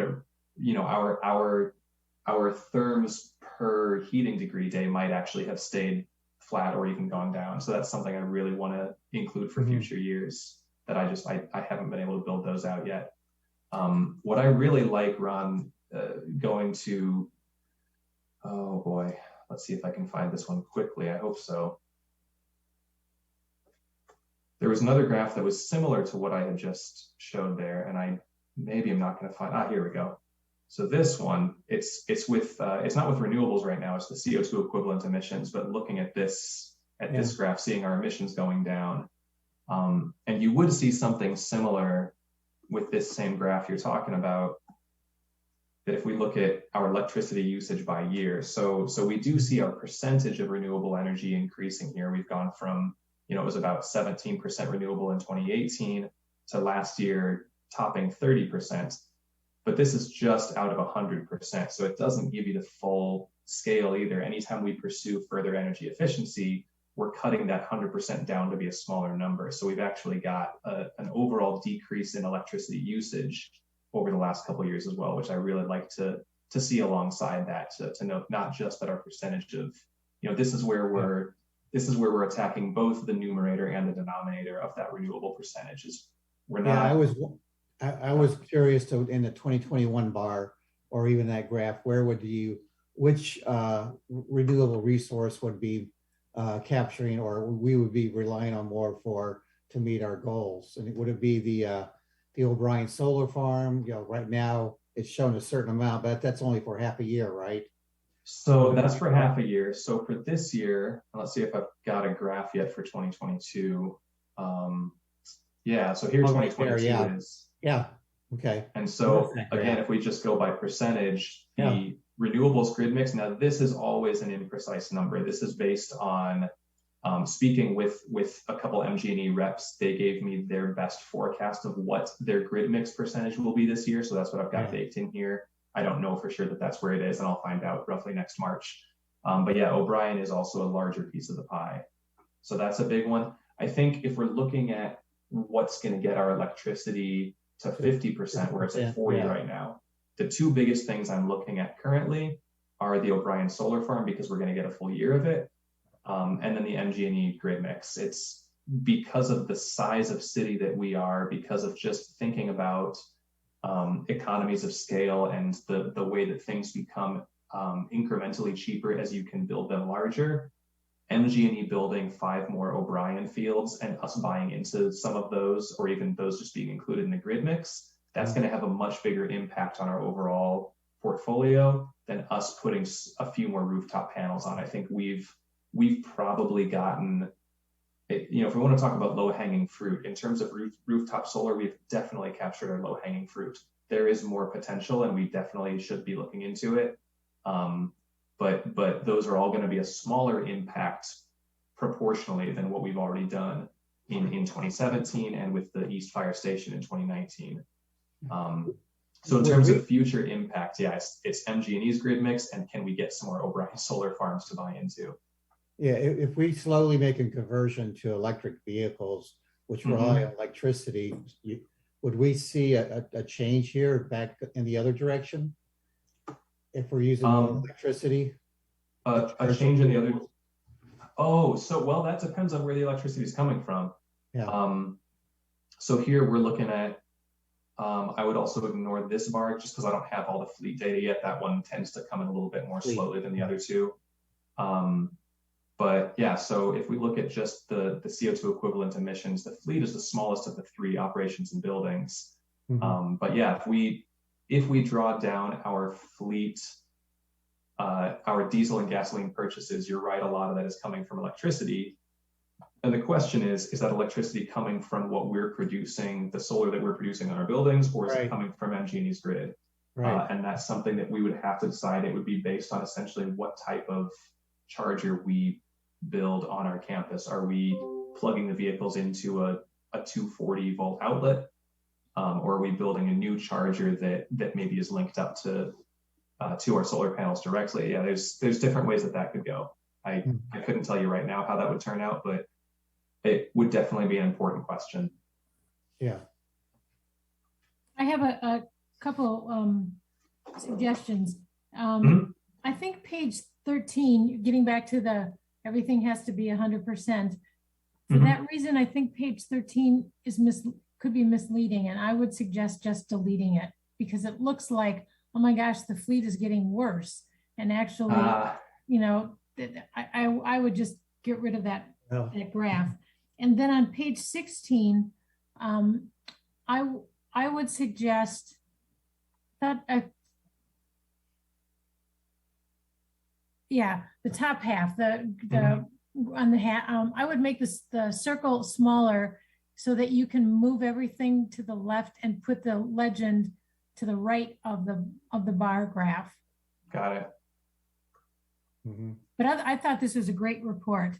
Thanks. And I think your comment on checking into heating days, and because I don't remember last winter being that bad, but and so I was surprised to see that the usage was up, and I was wondering if you were investigating that. But you're right, it could maybe my memory is flawed, and we did have a pretty cold December. I just don't remember. I don't think December, I think December was in the 40s and 50s. I do think that January into March were a little bit chillier. Okay. But of course, we're looking at 2021 for all of these, so that wouldn't be. Yeah. So this also, remember, this will include 2 winters ago, then January to March of 2021. Yeah. And I do think that January and February were pretty nasty, but I'd have to go back and look to be sure. Yeah. But I think it's a good idea to include the what does MG&E call it? Therm days or heating days? Heating degree days. Yeah. Yep. And so the only thing that sorry, go ahead, Josh. I was gonna say, and I know that this is a complicated metric to add, but the only thing that might be extra interesting in this is just to kind of look at how the cost of energy in general is affecting what we're doing, right? So obviously, like, not only last year do we use more therms, but what we were paying for natural gas was much more expensive than previous years, right? And so when you look at city spend and making a case for moving to renewables, that, you know, the increased cost of gas is always one of those conversations as well. So I think that was the only, I don't know if I saw that or not. Not the way. So I honestly don't remember which tab I've got this in, but I did just start looking at, oh boy, I did start looking at the municipal energy costs. So like, here's one that if you look at our annual energy costs per type, now it's tough thing here because I've got them all on the same scale and I really need a separate y-axis for the electricity and gas than for gasoline and diesel. But yeah, our usage of our gallons of gas and diesel did not increase this much. This is 2022. Right. Again, ignore the green. We don't have all our data in yet. That's a little bit misleading. But even looking at just 2021, which is in orange here, that's a pretty substantial increase from 20 to 21. Well, and so, I mean, we know gas in 2022 is going to be way more expensive from a fleet perspective. Yeah, exactly. So like that I think this is that case for, you know, what do we need more bullet points to move towards hybrid and electric vehicles, especially from a fleet perspective, right? I think that that's absolutely a case that should be made in here, not only for the moving us towards our goals, but saving the city money in the long run. Mm-hmm. Yep. Yeah, totally agree. Yep, that's definitely something that I want to find a way to include in the chart as well. I know it's one that RCC has mentioned before is getting an annual cost of energy put into the energy report as well. I think that is something council would certainly be interested in seeing, is how much are we actually spending on energy. I'd love to find a way to do that in a way that demonstrates the impact of our solar projects on our cost of electricity. So, you know, here we can see that we've gone from averaging 12.8 cents per kilowatt hour to 12.3 cents per kilowatt hour over 4 years. But it would be really interesting if I could think of a good way to depict the impact of solar on that. And we have one, you know, because of the O'Brien solar farm, we actually have a great model for showing the impact of that, because all of the electricity we purchase from the O'Brien array is at a fixed cost for the electricity itself. We're still paying distribution charges. We're still paying our flat grid connection fee annually, monthly, but the cost of electricity no longer fluctuates from what we're buying from that array. It's a set, I think 6.4 or 6.8 cents per kilowatt hour for the energy itself. So hopefully that will have an impact here on that annual cost of energy, that even as everything fluctuates from the grid, we're getting that stable cost from O'Brien. Well, and I wonder if you could apply that, you know, I know that there's a gasoline to electricity conversion rate, and I wonder if you could apply that price of, you know, the average price that we're paying for our electrical flow from all those sources, you know, to just do one quick comparison of, this is what we paid per unit of gasoline in 2022. And for every unit of gasoline we'd convert to electricity, here's the cost savings we would hypothetically reap, right? And you could extrapolate those numbers however you wanted, right? You could look at, if we replace 10% of our fleet, this is the reduction we would see. I mean, I think there are some standard numbers you could lean on that are accepted, that you could do some of those hypotheticals to at least show people, this is one of the next big ways that we could leverage our gains in electricity and magnify them, across the other sectors. Right. Yep. Yeah. And I could, the easy way to do that would just be to convert everything to MMBTU and then adjust the cost accordingly. I don't know if, maybe I'm making this overly complicated in my head. I'm not sure if like an MMBTU is it should always be equivalent. That would be the easy answer, but I just want to make sure if I'm going to show a cost per MMBTU across all four of those, that I'm not showing misleading numbers. The old, it probably wasn't Mark Twain, but everything gets attributed to him if we're not sure. So we're going to say the old Mark Twain adage, there's lies, damned lies, and statistics. It probably was. Probably, but I do want to make sure, that if I show something like that, I want to really be confident that I'm not showing something that sends the wrong message. But I do like that idea a lot. There's no way that was Mark Twain, but I'm going to run with it. I think it was. We get the impact. That's all that matters. Yeah. I'll attribute it to Phil circa 2022. Put it with my face on Twitter, and then it's fact. All right. Anything else, Phil? Is that it? That's it. Okay. According to the website, it was Mark Twain. Yeah. Mark Twain attributed to Benjamin Disraeli. We're going to go with Twain because I've never heard of Disraeli. Well, good job at updating that annual imagery. Yeah, It's nice very job. interesting read. Okay, let's move on. We'll probably save some time here on item 5C, just a committee of the whole presentation recap. We had that committee of the whole meeting about 3 weeks ago, end of June.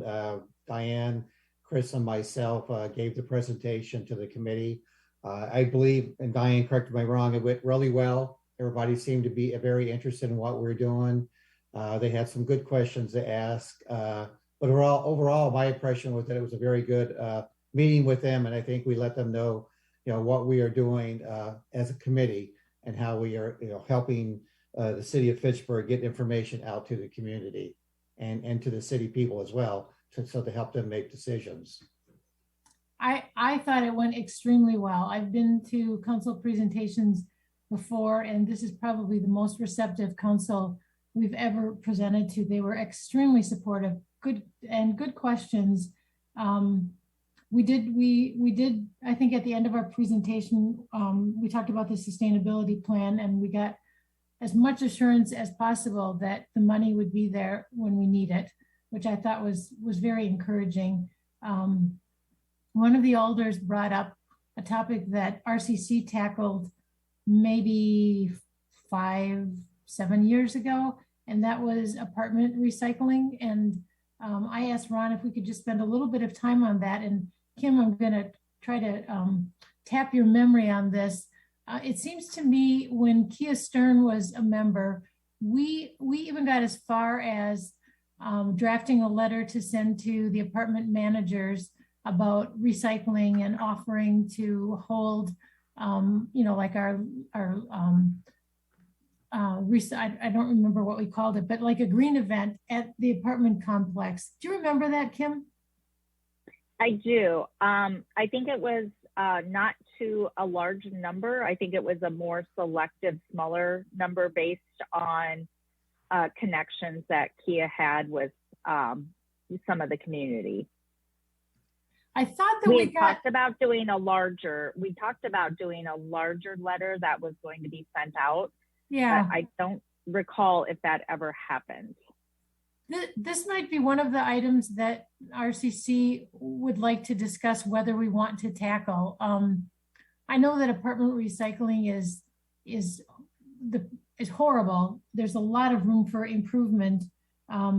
it's actually the apartment manager and apartment owner's responsibility to make sure that recycling is done. But and I realize that the apartments don't pay into our recycling fund, so we're using our money that they're not paying into to help them improve it. But this has been a concern expressed by council and by some RCC members for a number of years. So I think as a commission, we should discuss, and I think it would be helpful to do that when Chris is available, but to discuss whether we want to put that on our list for maybe next year, because this list is, the list for this year is already pretty darn full. But maybe we want to revisit that. And the obstacle that we found last time that we went into this was finding out the names of the apartment managers, getting correct addresses, that sort of thing. But one way that we could increase recycling is to really hit the apartment recycling harder. We did a presentation at one group of apartments that was fairly well received, not terribly well promoted. And I wasn't able to attend, but they had to entice people to come by, offering free pizza and kind of taking them in off the street. But once in there, it was well received. And anyway, I'm going to throw that out there so we can think about whether or not we want to try to tackle that again. And the other thing that was suggested, I already brought up, and that was energy requirements or building requirements in the community. So, but I thought the presentation went well. We had their attention. I thought it was very encouraging. Yeah. Diane, do you know how many, what the percentage of our population is based upon the number of people that live in apartments versus single family homes? Well, I know that units that are 4 or fewer, those are collected by the same waste hauler as the individual residences. That's Pelletary. So it's the dwellings that are 5 and more. But I don't know what that percentage is, and I'm not sure. I bet planning has that kind of information, right, Phil? Great question. I'm not sure. I I'm would kind of curious to think find out. Yeah. it must have been included in the census, so it would be findable. Yeah, Okay. I don't know what it is, and I'm not sure that. I mean, even if we discussed this, I wouldn't remember that information. So thank you, Diane and Chris and Phil, for helping put that presentation together. And again, it was well received. So let's move on so we can try to stay on time. Next one's up for you, Diane, 5D, the Fitchburg Star articles. Well, even if I said nothing, we wouldn't be on time, but I'll make this very brief. Kim, you're up next. And then Yep. I'm taking the article after that. So, and I want to thank Will for his article on composting. I thought that was a great article, and you're raising the bar a little high for us. That's all I have. Okay. All right, we'll move on to item 5E. Chris did share some comments with me, Kim. I don't know if I don't think he shared them with you, but he just had No, go ahead. couple paragraphs. This is on the Aldo Leopold MMSD Recycling Initiative update. Chris met with the Sustain Dane and MMSD team members on July 5th. The food and nutrition director from this past year has resigned. MMSD suggested that we reconnect in August, but we pushed to have this meeting to ensure a game plan to start recycling initiatives in the elementary schools at the start of the 2022-3 school year. Cedric Hato, Chief Operations Officer, indicated this initiative is important to him, and budgetary funds have been approved to put this infrastructure in place at MMSD's elementary schools. That's good. Oh, wow. Yeah. We set the plan to place in 8 elementary schools at the beginning of the 2022-2023 school year, with additional schools having it roll out as soon as reasonable. Cedric indicated that most schools will be moving back to the cafeteria style in the coming year, but he does want the hallway stations to be part of the infrastructure. Another good thing. Cedric would like the Sustain Dane team to present the accomplishments of this initiative and the importance of seeing it through at the September 2022 board meeting. Great. This is Yeah. fantastic. Yeah, yeah. We came Good away job, very, Ron. yeah, Chris, we came away very encouraged that our work at Leopold is finally going to be able to expand to faster into other Madison elementary schools in the coming school year. Yeah, this is really great news. Wow.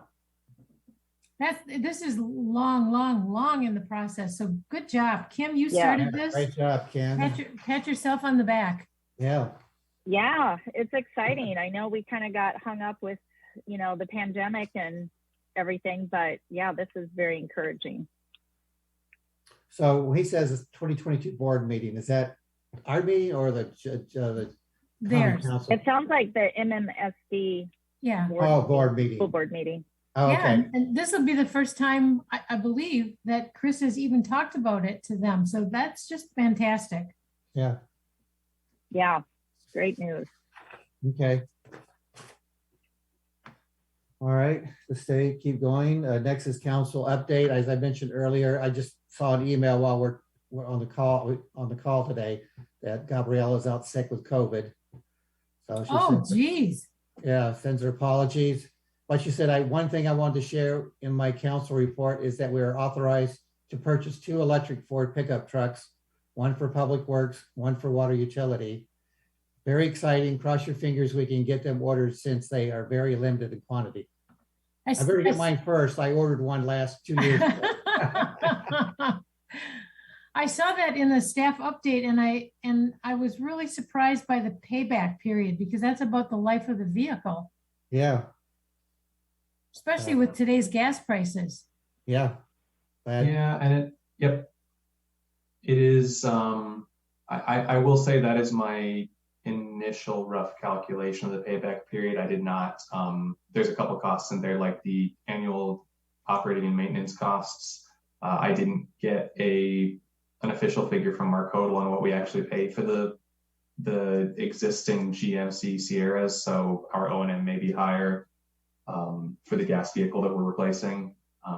I'm looking at that kind of the worst case scenario, 7 to 10 years, but I think that's also pretty common, is that for vehicles like this, you're making up the difference in cost over a 7 to 10 year period. I think if it was a 3 to 5 year payback, I'd be a little surprised. And you'd probably see a lot more people just going out and buying EVs on their own already. Yep. Phil, do you know if this discussed incentive for electric cars passes at a federal level, are we eligible for that? Don't know. I haven't looked into that. I would imagine they'd be. No, I don't want to speculate. I don't know. We wouldn't get the city wouldn't get the federal tax break for it, would they? No, they don't. I pay assume tax. it would be targeted at consumers, but it just depends on how they structure it. I think that the type of funding to help a municipality with something like that is, say, the ARPA budget that we got. Okay. So that's the council update. Unless Ben has something else. We're suddenly 13 minutes ahead. Good job. Well done, Diane. We knew you had it in you. All right, let's move on to item 7 then, the staff commissioner updates, solid waste with Ben. Great. So yeah, with solid waste, we're just kind of getting our arms wrapped around the town of Madison and getting squared away with those parcels and who needs what services and so forth. So that's kind of the main thing going on with solid waste right now. I guess I will mention at the community recycling center on Fish Hatch, they're getting a fence put up, kind of a security fence. So we've got some plans for that. Where would that fence go? It's kind of like basically around the whole site, a portion of it. I can share the schematics that I've got. Yeah, since we got some extra time, I'd like to see that. Yeah. Yeah, and part of the Will it be locked? Will there be a gate so it won't be 24/7? No, I think the idea is that it's still 24/7. Part of it is that it's going to force people to drive right by the camera. So if they, were dumping something that they shouldn't have been, they can get the license plate. I think there were some issues with if you just drive through all the way out, there's no camera, so you might not be picked up if you were dumping something that you shouldn't be. So the other way. Yeah. right. So that's kind of in the works. Those are kind of the big items on the solid waste front. And starting to get some questions about the shred event in October. So I'll mention that. I have gotten a couple calls, residents asking if there is going to be a fall shred event. So sounds like there's some interest in that already. Can we get that up on on Fitchburg's website? It's not, but we can do that. We've got a date, so I think we could get that. Yeah, I have October 15th. Yep.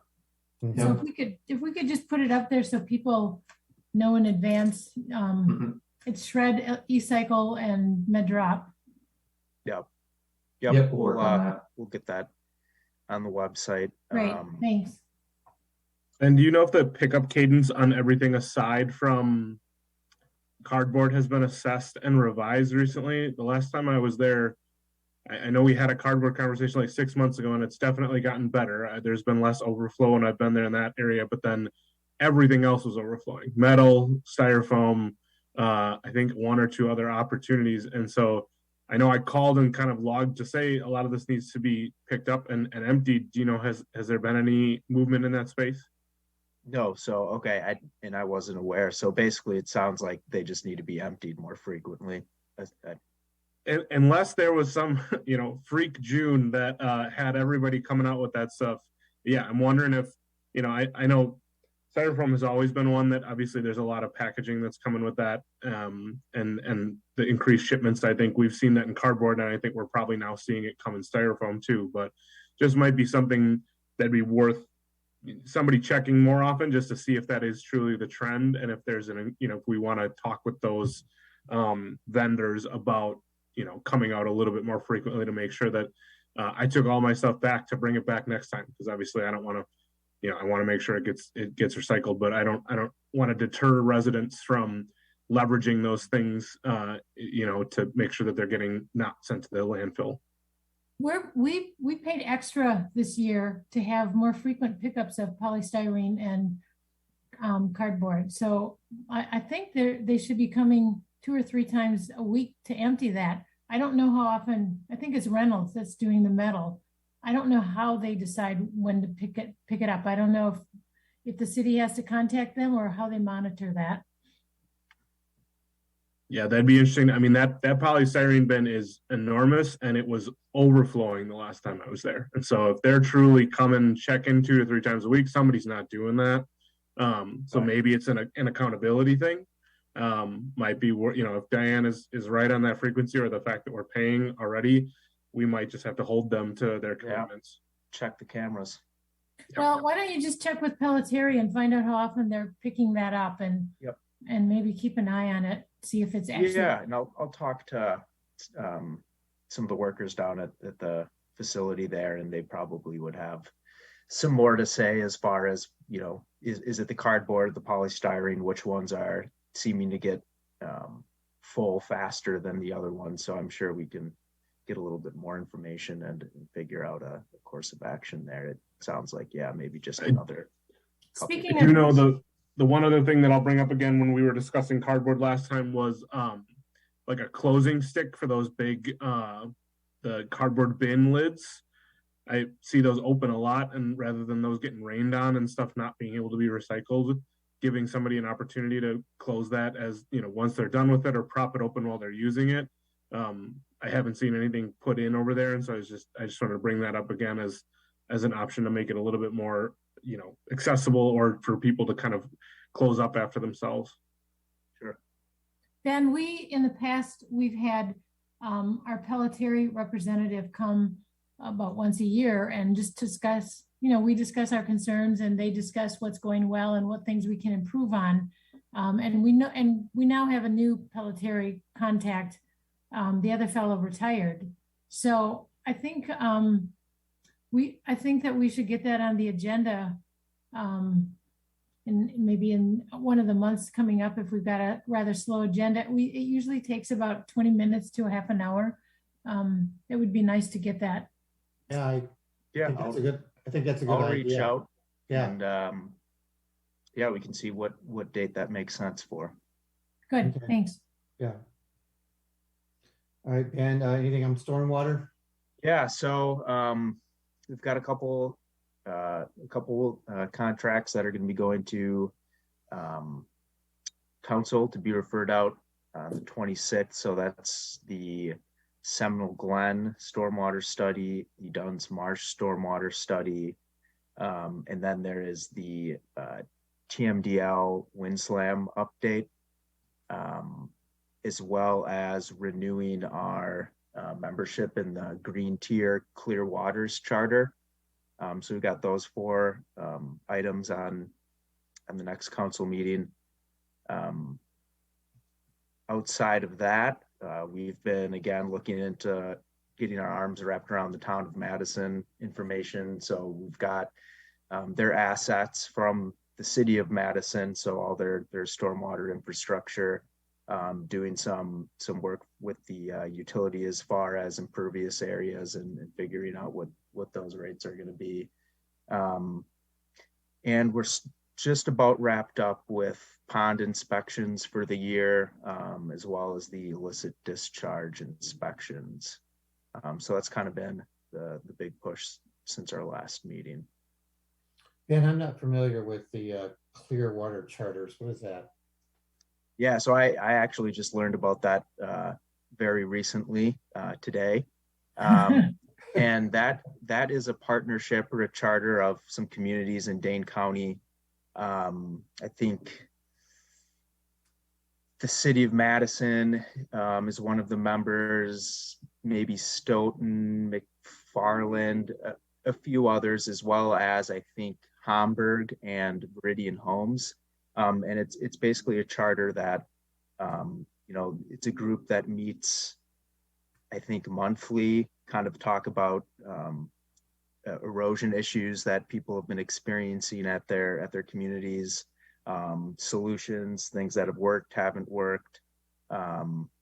There's also some benefits for the members, including priority permit reviews for select permits, DNR permits. Yeah. Yep. So it's really a pretty cool initiative, and yeah, we'll start going to some more of those meetings in the coming months here as we get involved again in the organization. Okay. I remember Claudia talking to us about that. Who chairs that? I'm not sure. Oh, it might be Jeremy Belusik. Well, what organization or what city or town, or what is he part of? He's part of Dane County Land and Water Resources. So it's maybe a county organized? It's a DNR program. Okay. I think Eric Rortvet with the DNR had been the chair, or maybe he still is. I don't know why Jeremy, his name is just kind of sticking in my head. Okay. But thanks, Ben. Anything else on stormwater? I think that's it. Okay. Next, 7C, Phil, sustainability. I mean, you've probably shared everything with us already. Believe it or not, no. Been adding more things to the list as I'm sitting here. So regarding the shred and recycling event, I just learned today, embarrassingly, that before she left, Claudia created a Notify Me alert group for shred and recycling events. So I'll be working with Ben to make sure we have 89 people subscribe to that. And we'll make sure that we include that as part of our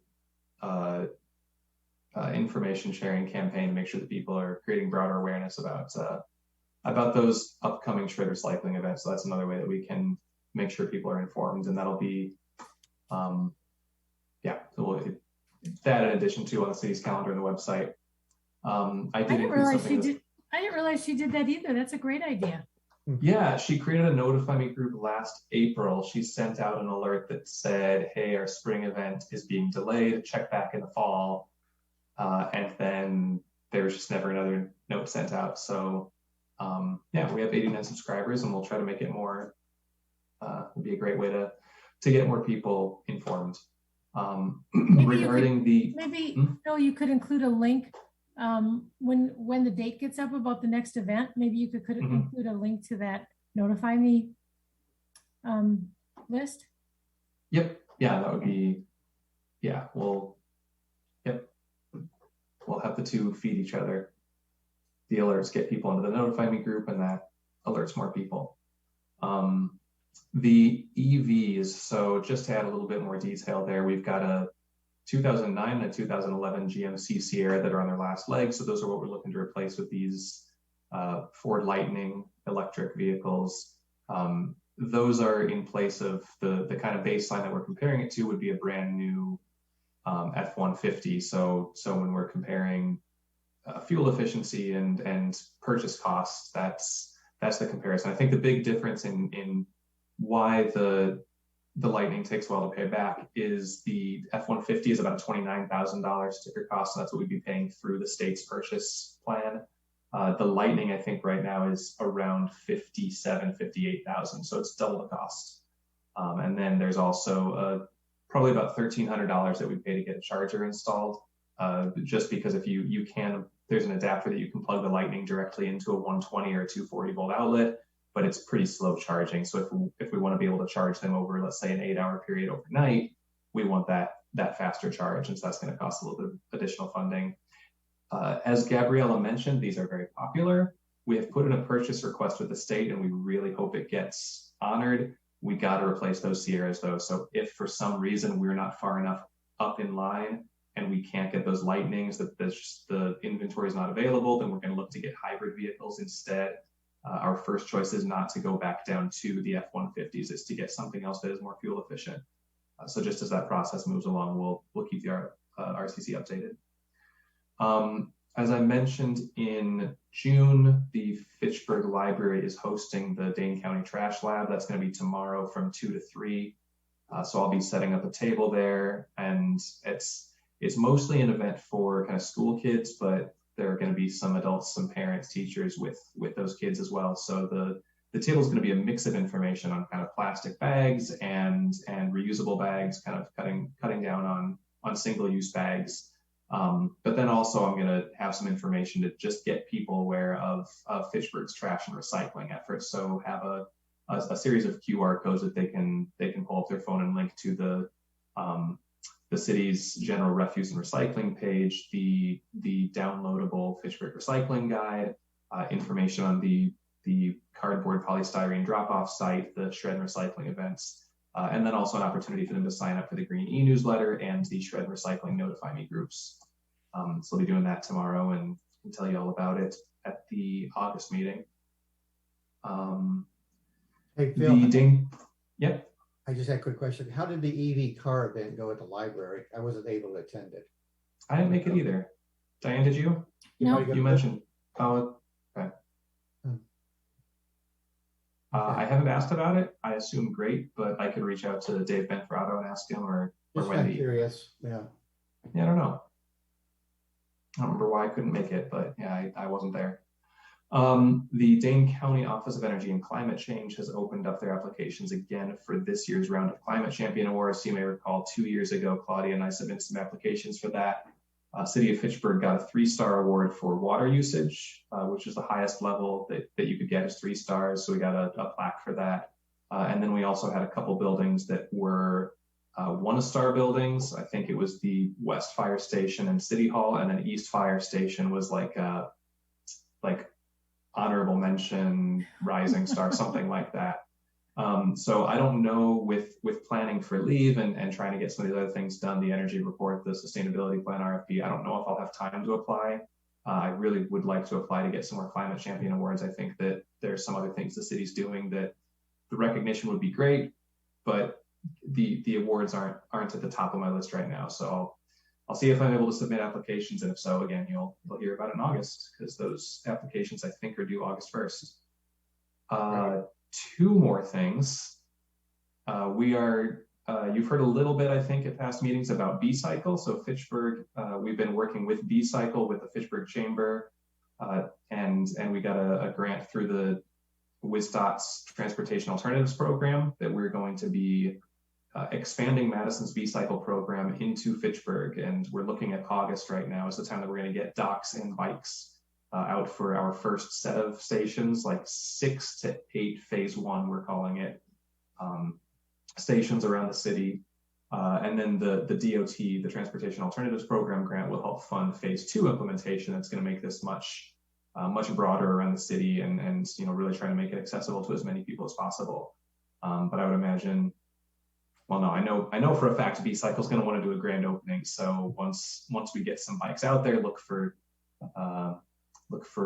announcements on a ribbon cutting or a bike chain cutting event. The last one is that Renew Wisconsin does sustainability related events on a pretty regular basis. A particularly interesting one that is coming up next Tuesday the 19th at 9 a.m. MGE and Slipstream are partnering with Renew Wisconsin and the Oregon School District. They're going to host a tour of Forest Edge Elementary.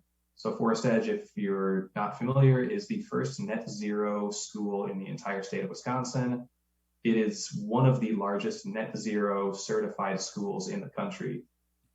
So if you are interested in checking that out and you're free next Tuesday at 9 a.m., go to Renew Wisconsin's website, check out their event listings, and you can sign up. It's an open tour to anybody who's interested. It's virtual? It is an in-person tour. Oh. Yeah. So I'm planning to be there fully masked up, and yeah, if you're interested in checking it out, it looks like it's going to be a really cool opportunity to learn about that school specifically, but then what it takes for a building to achieve net zero status. So that's Renew Wisconsin website? That's the renewwisconsin.org. Okay. And 9 a.m., right? At 9 a.m., Tuesday the 19th. And that is it for my updates. Can I just make a comment on the staff update that is included with our packet? If you want, you don't need to list every agenda item, only the ones that you have comments on, or like the timekeeper, but you don't need to list everything if there's nothing to say. Oh, got it. Yeah, that we've gone back and forth on that one. Could be a space saver. Yeah. Okay, thank you, Phil and Ben, for those updates. We're pretty much near the end of our agenda here. Anything else that any of the commissioners would like to bring up or discuss? I mean, one thing I'd like to mention, maybe this is for you, Diane, is that a lot of this information that Phil has shared with us on energy and sustainability, is there a way that we can get, I guess, and maybe it's already being done, to more some of this information getting into the Fitchburg Star? It'd be nice if they had like a green page where the city could share that information with the public. That could be than our articles. That would have to be on the city pays for 2 pages. That doesn't include our articles. And if it wasn't on one of those, and actually half of the cost of the city's buying those 2 pages is paid for by the recycling fund. So maybe, I don't know if you've noticed, but a lot of times, many times, the information on those pages is not related to recycling. Well, Parks pays for the other half. So it's Parks and RCC, but everybody else gets a free ride, which is not necessarily bad. It's just a bone of contention. Anyway, if we wanted additional page that would show anything like some of the Phil's graphs, we would have to pay for that. I mean, is that something we should think about budgeting for? Because I think it's very useful information to share with the public. How do you feel about that, Phil? Because I think the bar graph tells a big story, but unless it's accompanied by explanation, I don't know how many other people would understand. So when a significant happening pops up, so the O'Brien solar array, something like that is something that we do try to reach out to the Star and ask them to have somebody write an article about it. If we got to, I think a great example would be if we hit the 25 by 25 commitment from 2009 from that energy independent communities, if we get through electricity and fleets up to 25%, that would probably be something that's worth reaching out to the Star and saying, hey, can you do an article about this? And in that article, then I'd look to say, can we share a bar graph with you? Can we share some kind of visual to help tell this story? I think as more of like a regular matter of course, I don't know about that. I think I'm not sure. I definitely haven't, as you know, we haven't used the Star yet to share information like that. I'm not sure if there is a process for it right now. Maybe it wouldn't have to be a full page. Maybe it could just be on the city's 2 pages. Maybe it could just be 1 or 2 of those graphs, just sort of like an FYI. And what do you think about that? And also sharing Maybe the results from the shredding recycling event.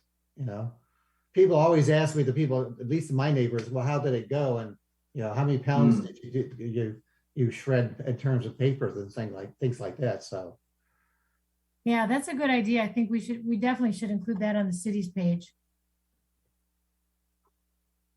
Does that fall under you, Ben, or does that fall under Phil?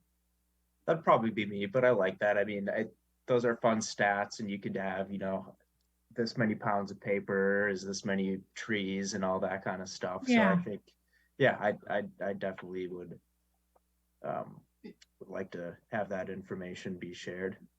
Yeah, my initial thought was, we really could just use like a communications and marketing person for the city. But yeah, it's the kind of thing that an event comes, we get these details, we report it to RCC, maybe to the council, internally the staff, and then we tend to move on and go to the next. All right, we got something else coming up. We've got this other thing to work on.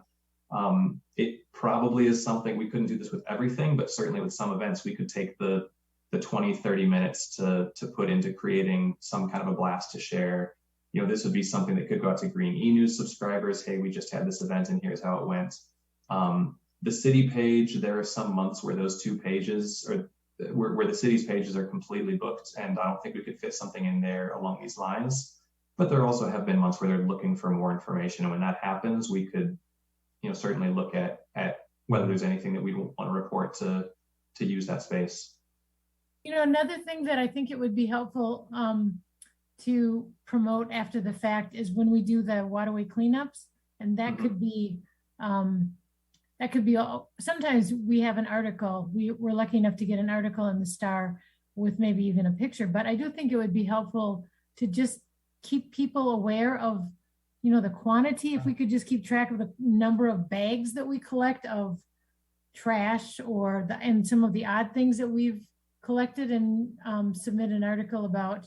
I mean, one year we pulled a bicycle out of the water. I mean, it's just, I think we need to do a better job of making people aware of the waterway cleanup too. Yeah. Yep. And if we report more after the fact, maybe we get more interest and participation in future events.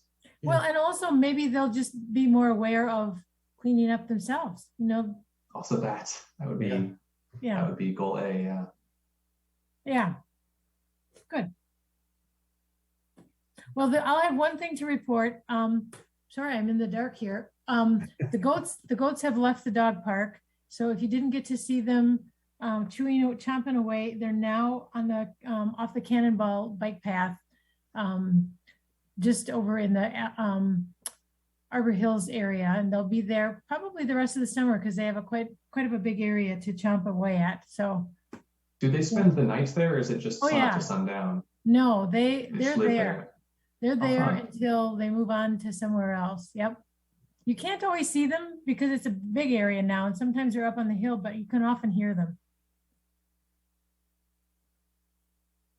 In case anybody wants some entertainment. Well, I'll have to go over to City Dog Park and see how they performed over there. I haven't been there yet since they've been moved.